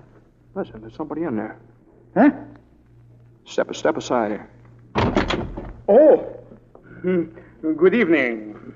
Good evening. Doubtlessly you're wondering what I am doing in your room. Well, you may believe this or not, but I am waiting for a stagecoach. Look, aren't you Lily Bell's husband? Sure, Tom. That's just Callahan. Callahan. I am a Stavrogin of Bardyshev. Everybody calls him Callahan, Tom. Easy to say. Yeah, well, I don't mind who you are, but what are your legs doing in my pants? I find this all very awkward. Oh, he loses his pants regular, Tom. They win him off him at poker. Then Lilybell locks him up in his room. This time I outsmart Lilybell. I climb through the window, across the roof, and zuff, I find some pants. Yeah, but they're my pants, so come on, off with them now. You mean now? Now, yeah. Well, the whole world is against me. Oh, now, wait a minute now. I might be able to make a deal with you. How well do you know this country around here? Like a field mouse. There isn't a twig, a tree, a bush. Well, all right. That's good enough. All right, the pants are yours if you do a little job for me. Agreed. What can I lose? Only a job. Command me. I want you to find something. I am a weasel, a hawk. I have the memory of an elephant, the strength Thunderation, he's not asking for a zoo. Only a bloodhound who can keep his mouth shut. I shall be a bloodhound, sniffing and silent. What's missing? The body of Sheriff Watson. Pardon me while I give you back your pants. Tom, what do you want to find Watson's body for? Because you can't prove a murder without a corpse. And I sort of think Callahan would make a pretty good second deputy. A deputy? Deputy Stavrogin. Order me where you will, to Siberia. Come on, then. We're going down to Kent's saloon. It's me, Frenchie. Open up. Make it snappy, Johnny. I got a song coming up. I know that. Look, did you have any callers at your house today? Men, women, or children? You start acting smart with me, and I'll start slapping you around. Did you or didn't you? Who, for instance? Destry, for instance. Why not? That's better. What was the conversation? All of it? All of it. Well, let me see. I said, hello? No, he said, hello. And I said... I don't feel like kidding, Frenchie. What did he come for? Because he's a gentleman. He came to apologize. And that's all? All he had time for. He was in a hurry to go, just like you are now. Okay. But if I ever catch you stacking them on me, I'll personally put out the lights so I don't know you from anyone else in the game. Get my dress, Clara. My, he just ain't got no personality at all, is he?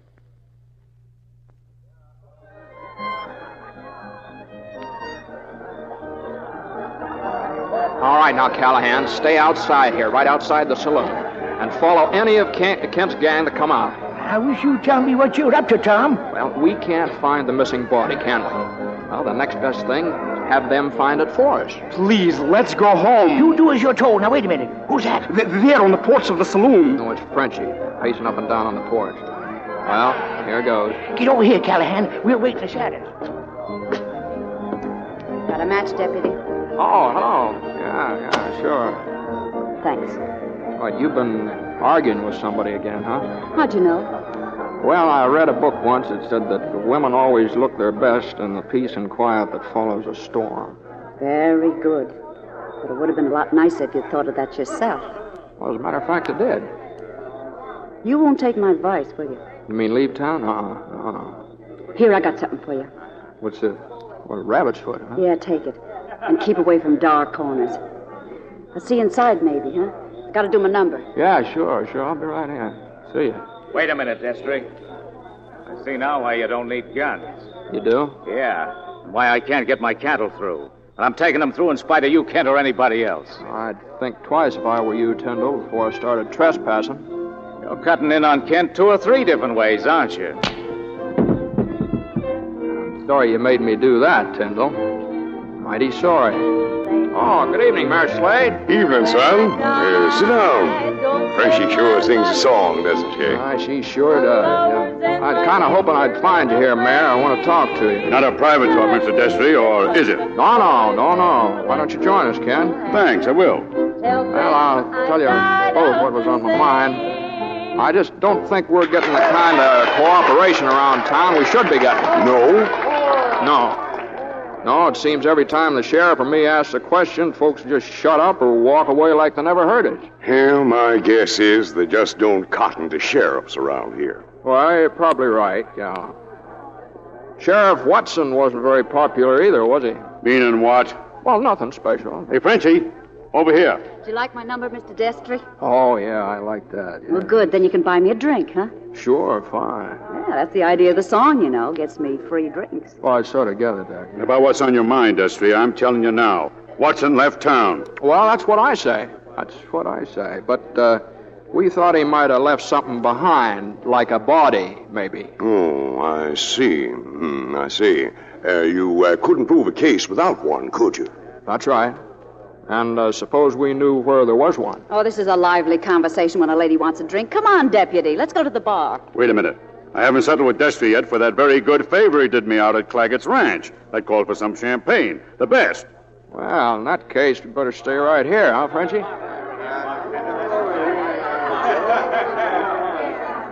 Jip, come here. Yeah, Johnny? Tell Eddie to ice up some champagne and send it over to the table. Sure, boss. Wait a minute. Yeah? Then ride out to the place and see if it's gone. Huh? If what's gone? Oh, you mean? Yeah. Well, if it is, then Destry's done it. If he did, can I personally slap him in the mouth with my pistol? Hit Destry? Yeah. You wouldn't want to hit a dead man, would you, Jip? Huh? Oh, I see what you mean. Now get going.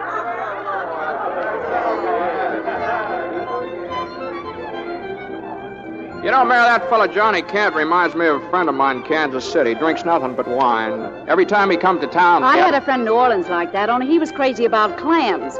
Every time he'd come to town, he'd rush to the nearest restaurant and order 100 clams. Oh, I'm sorry, I interrupted you. Oh, that's all right. I don't think there's much point to my story. What about the clams? Yeah, this particular time, they didn't have any clams. So they got him oysters, and he just about tore the place down. He was so mad. What's the point of that? Well, the point is he found a pearl in one of them that big. That's good. No, it was bad. The oyster, I mean. It killed him. Who got the pearl? I did. Well, here it is, Destry. Champagne. Yeah, I'd better go easy if I want to do any sheriffing tomorrow. You might take the day off, huh, Mayor? Might have that. Well, if I'm going to make an evening of it, how about you and me having a dance, Frenchie? Is it all right with you, Kent? Sure, go right ahead. You won't listen, will you?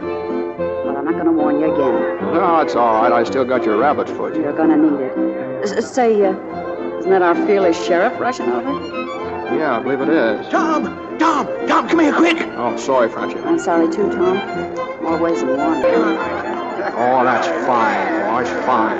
I'll get back to the jailhouse with Callahan. I'll handle things here. Sure, Tom. All right, stop the music. All right, hold it down, folks. Hold it down, everybody. Stop the music. Sorry to interrupt, folks, but I got a little official business. You know, Wash and me's been pestering you folks with a lot of questions about the former Sheriff Watson. Hold on now, hold on. We ain't going to ask any more questions because Wash just found the answer. And one more thing. All relatives and friends of Jip Hiller are hereby notified that he's in the jailhouse charged with murder. That's all. Hey, wait a minute. My brother didn't have nothing to do with that murder. Don't get excited, Bugsy. Jip ain't hanged yet. And he's not going to be. You get over there and turn him loose. I'm afraid I can't do that, Kent. Not till after a trial. Maybe by then he'll explain what he was doing just now when Callahan and the sheriff found him with Watson's body. Well, now, I'm sure Mr. Kent had no idea you had evidence like that. Yes, Mayor, I think we got a pretty good case. Darn near airtight, I'd say. Good work, son. Good work. And just to make sure there won't be no miscarriage of justice, as Chief Magistrate of Bottleneck as well as Mayor, I'm going to try this here case myself. Uh-huh. Oh, I see what you mean. So do I. Sorry I got so upset. How about finishing our dance, Deputy? Thanks, Frenchie. I believe I've danced to Kent's tunes long enough. Good night.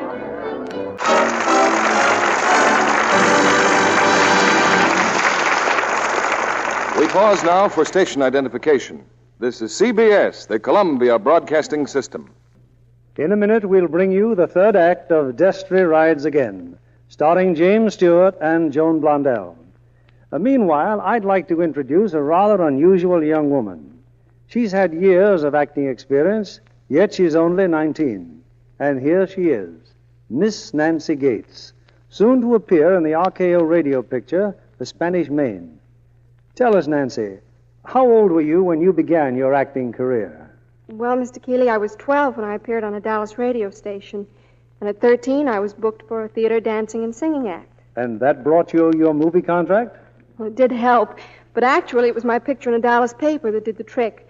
I came to Hollywood with my mother in 1941 for a vacation. And? RKO talent scouts had seen the photograph, and I was signed up 2 weeks later. And so the Hollywood vacation turned into a Hollywood career. I guess that's right. I've appeared in a number of RKO pictures.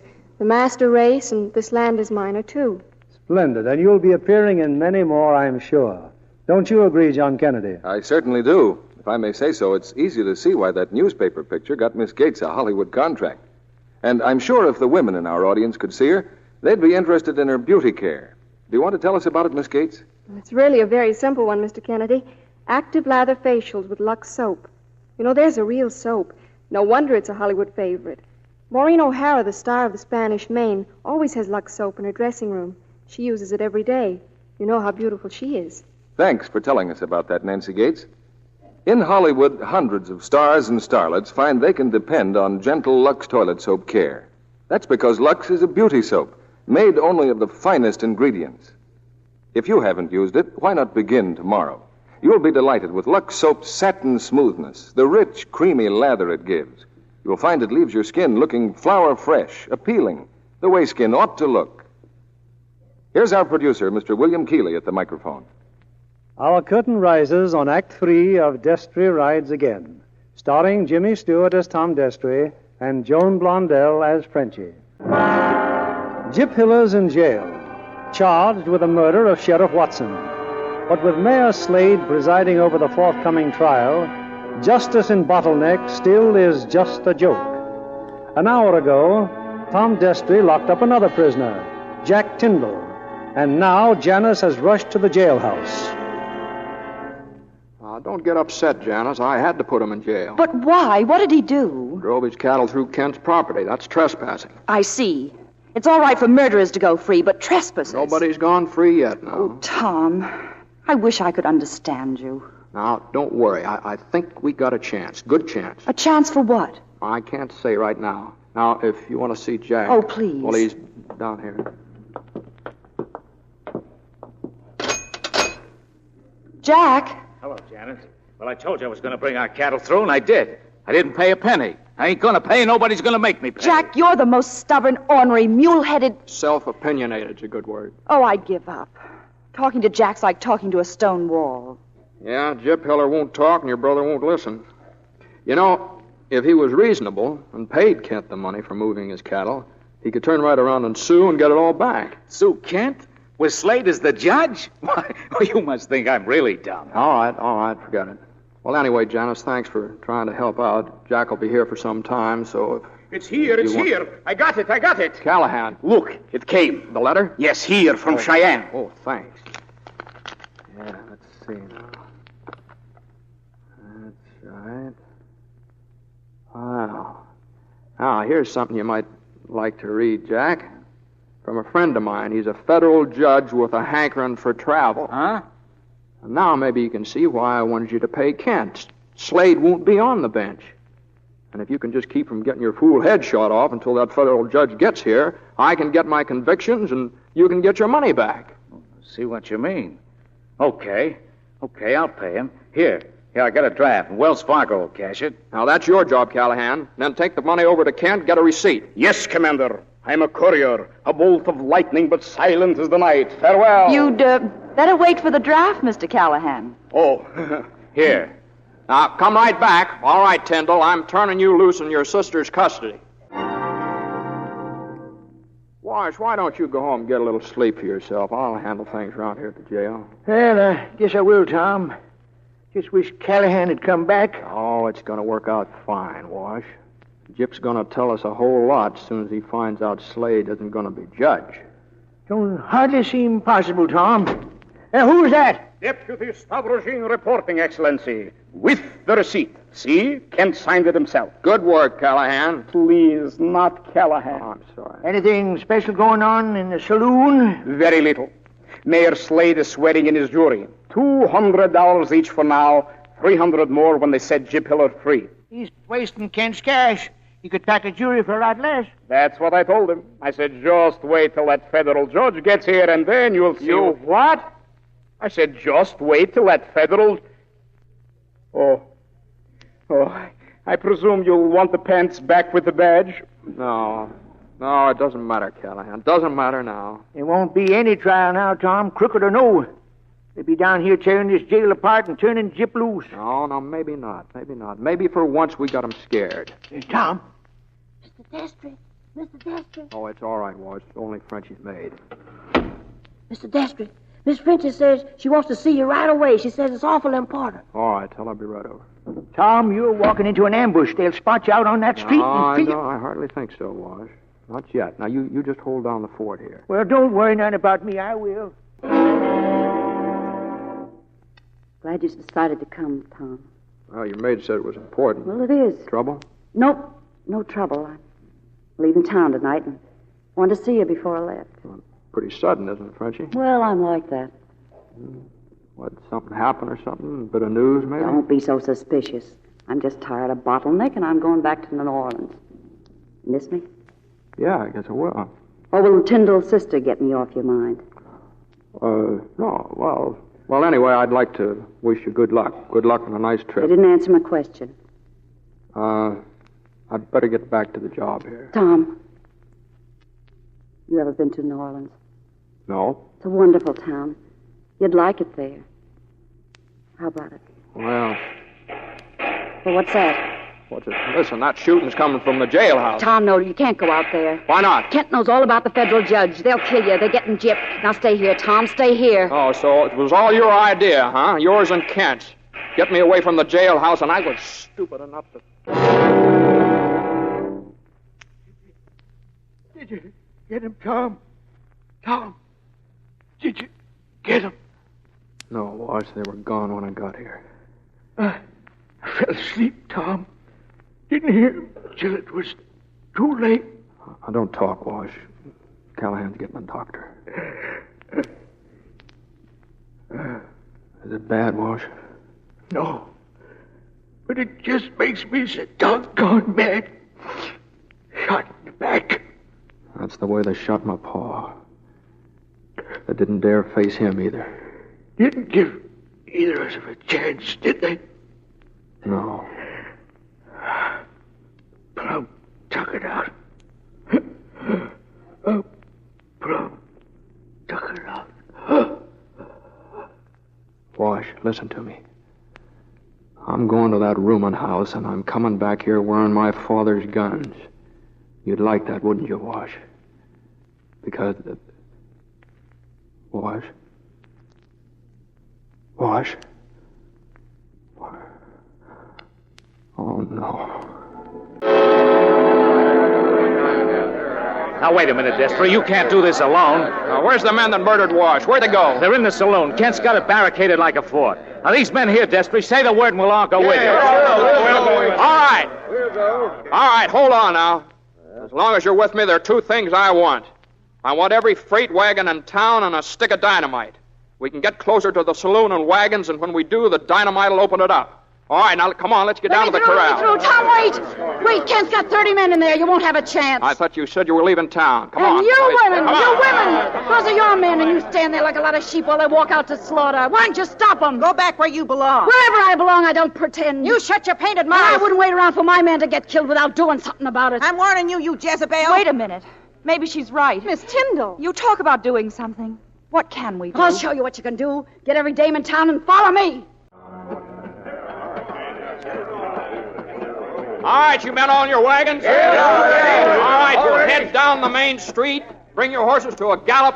And when I throw the dynamite, cut in toward the saloon. Start shooting. All right, let's go now.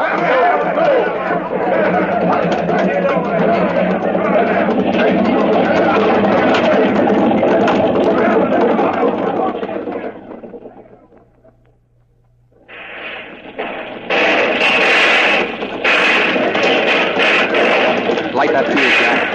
Throw that dynamite, Tom. Throw it. Head in, boys. Head in.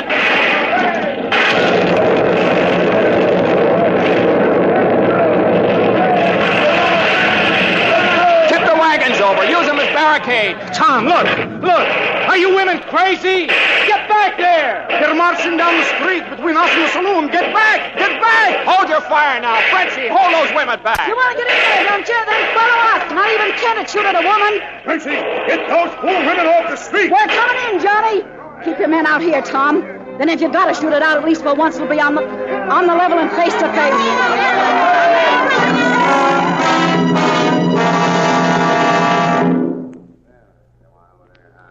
All right, you better get out of the saloon, Frenchie. We're going to burn it down. Besides, we got them all except Kent. I saw him run upstairs. He's up there somewhere. All right, thanks. Tom, no. There's a dozen places he could be hiding. Kent's here. I'm getting them myself. I'm coming up, Kent. Your hobby's still collecting deputies' guns. Here's a chance to get a couple. You're standing in my light, Frenchie. Johnny. Sure, I went upstairs, but I come down again. Tom, look out. Tom, he's down here. Too bad, Frenchie. Just am I too late to... Frenchie, come back. Tom, he's... No, Johnny. Not too late. Frenchie. Johnny. He's dead, Frenchie. I had to work out like this, didn't it? Maybe this'll make up the wash. Why did you save me? Why? Paint's still on my face. Never learned how to take it off, Tom. That's a wonderful face. Tom, you're in love with that Tyndall girl, aren't you? Do you suppose she'd mind if you kissed me? Oh, no, Frenchie, I don't think she'd mind at all. Thank you, Deputy.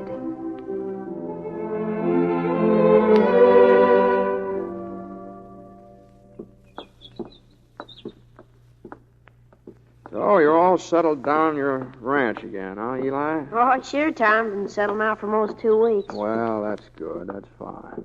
Things sure are quiet around here now. Yeah, they sure are, yeah.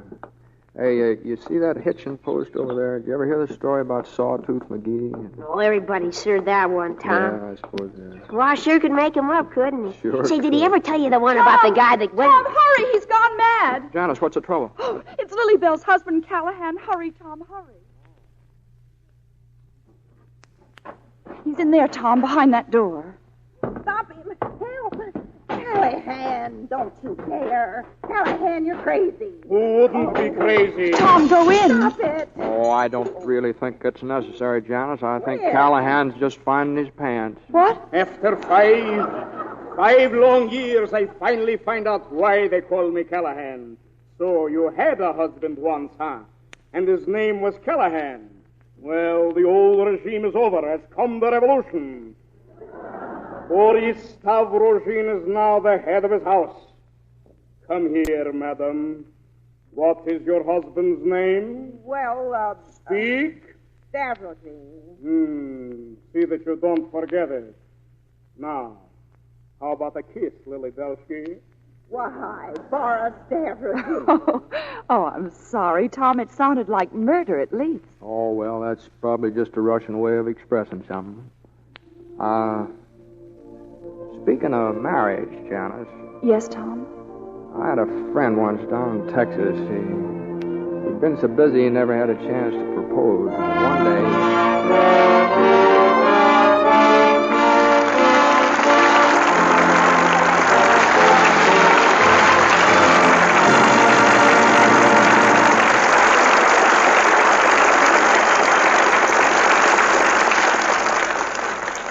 With that well-deserved applause, our thanks to Jimmy Stewart and Joan Blondell, who come to the footlights for their curtain call. And Jimmy, I hardly need say how happy we are to welcome you back to the Lux Radio Theater. Well, thank you, Bill, and I'm mighty glad you had Joan Blondell on the receiving line. And we're happy to hear that the welcome mat is out for you, too, Bill, as regular producer of the Lux Radio Theater. Well, I'm looking forward to the job, Joan, but right now it seems a big responsibility. Well, I'd say you have everything it takes, Bill. You've been actor, director, and producer.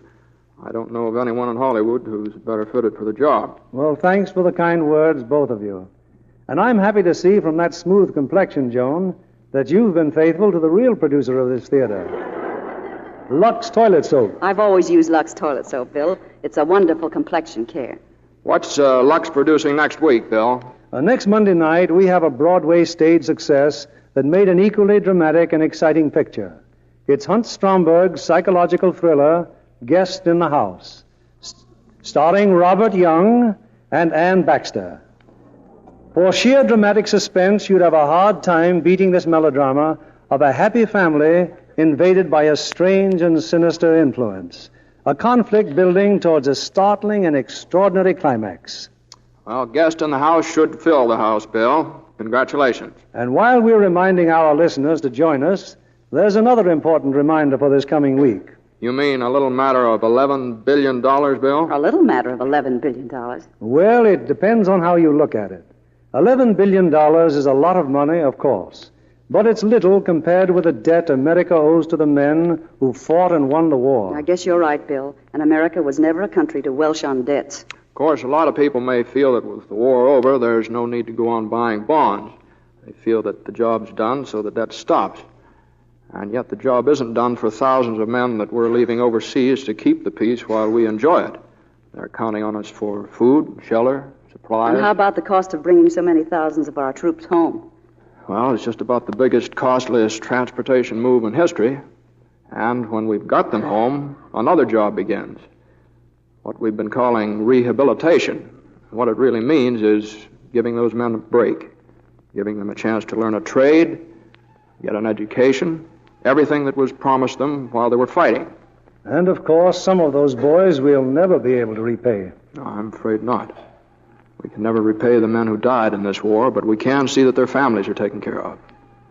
We can see that the thousands of wounded in our hospitals will have the best medical care and the best possible chance to get back on their feet again. You know, they're having a bond drive in Canada, too, with many of these same purposes in mind. That's right, Joan.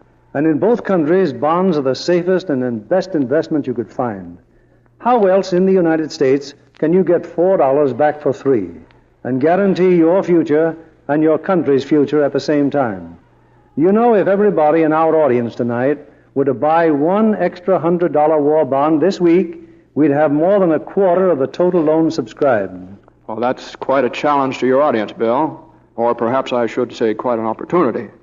Here's hoping with all our hearts they take it. Good night. Night, Bill. Good night, and come back again soon. Our sponsors, the makers of Lux Toilet Soap, join me in inviting you to be with us again next Monday evening when the Lux Radio Theater presents Robert Young and Ann Baxter in Guest in the House. This is William Keeley saying good night to you from Hollywood.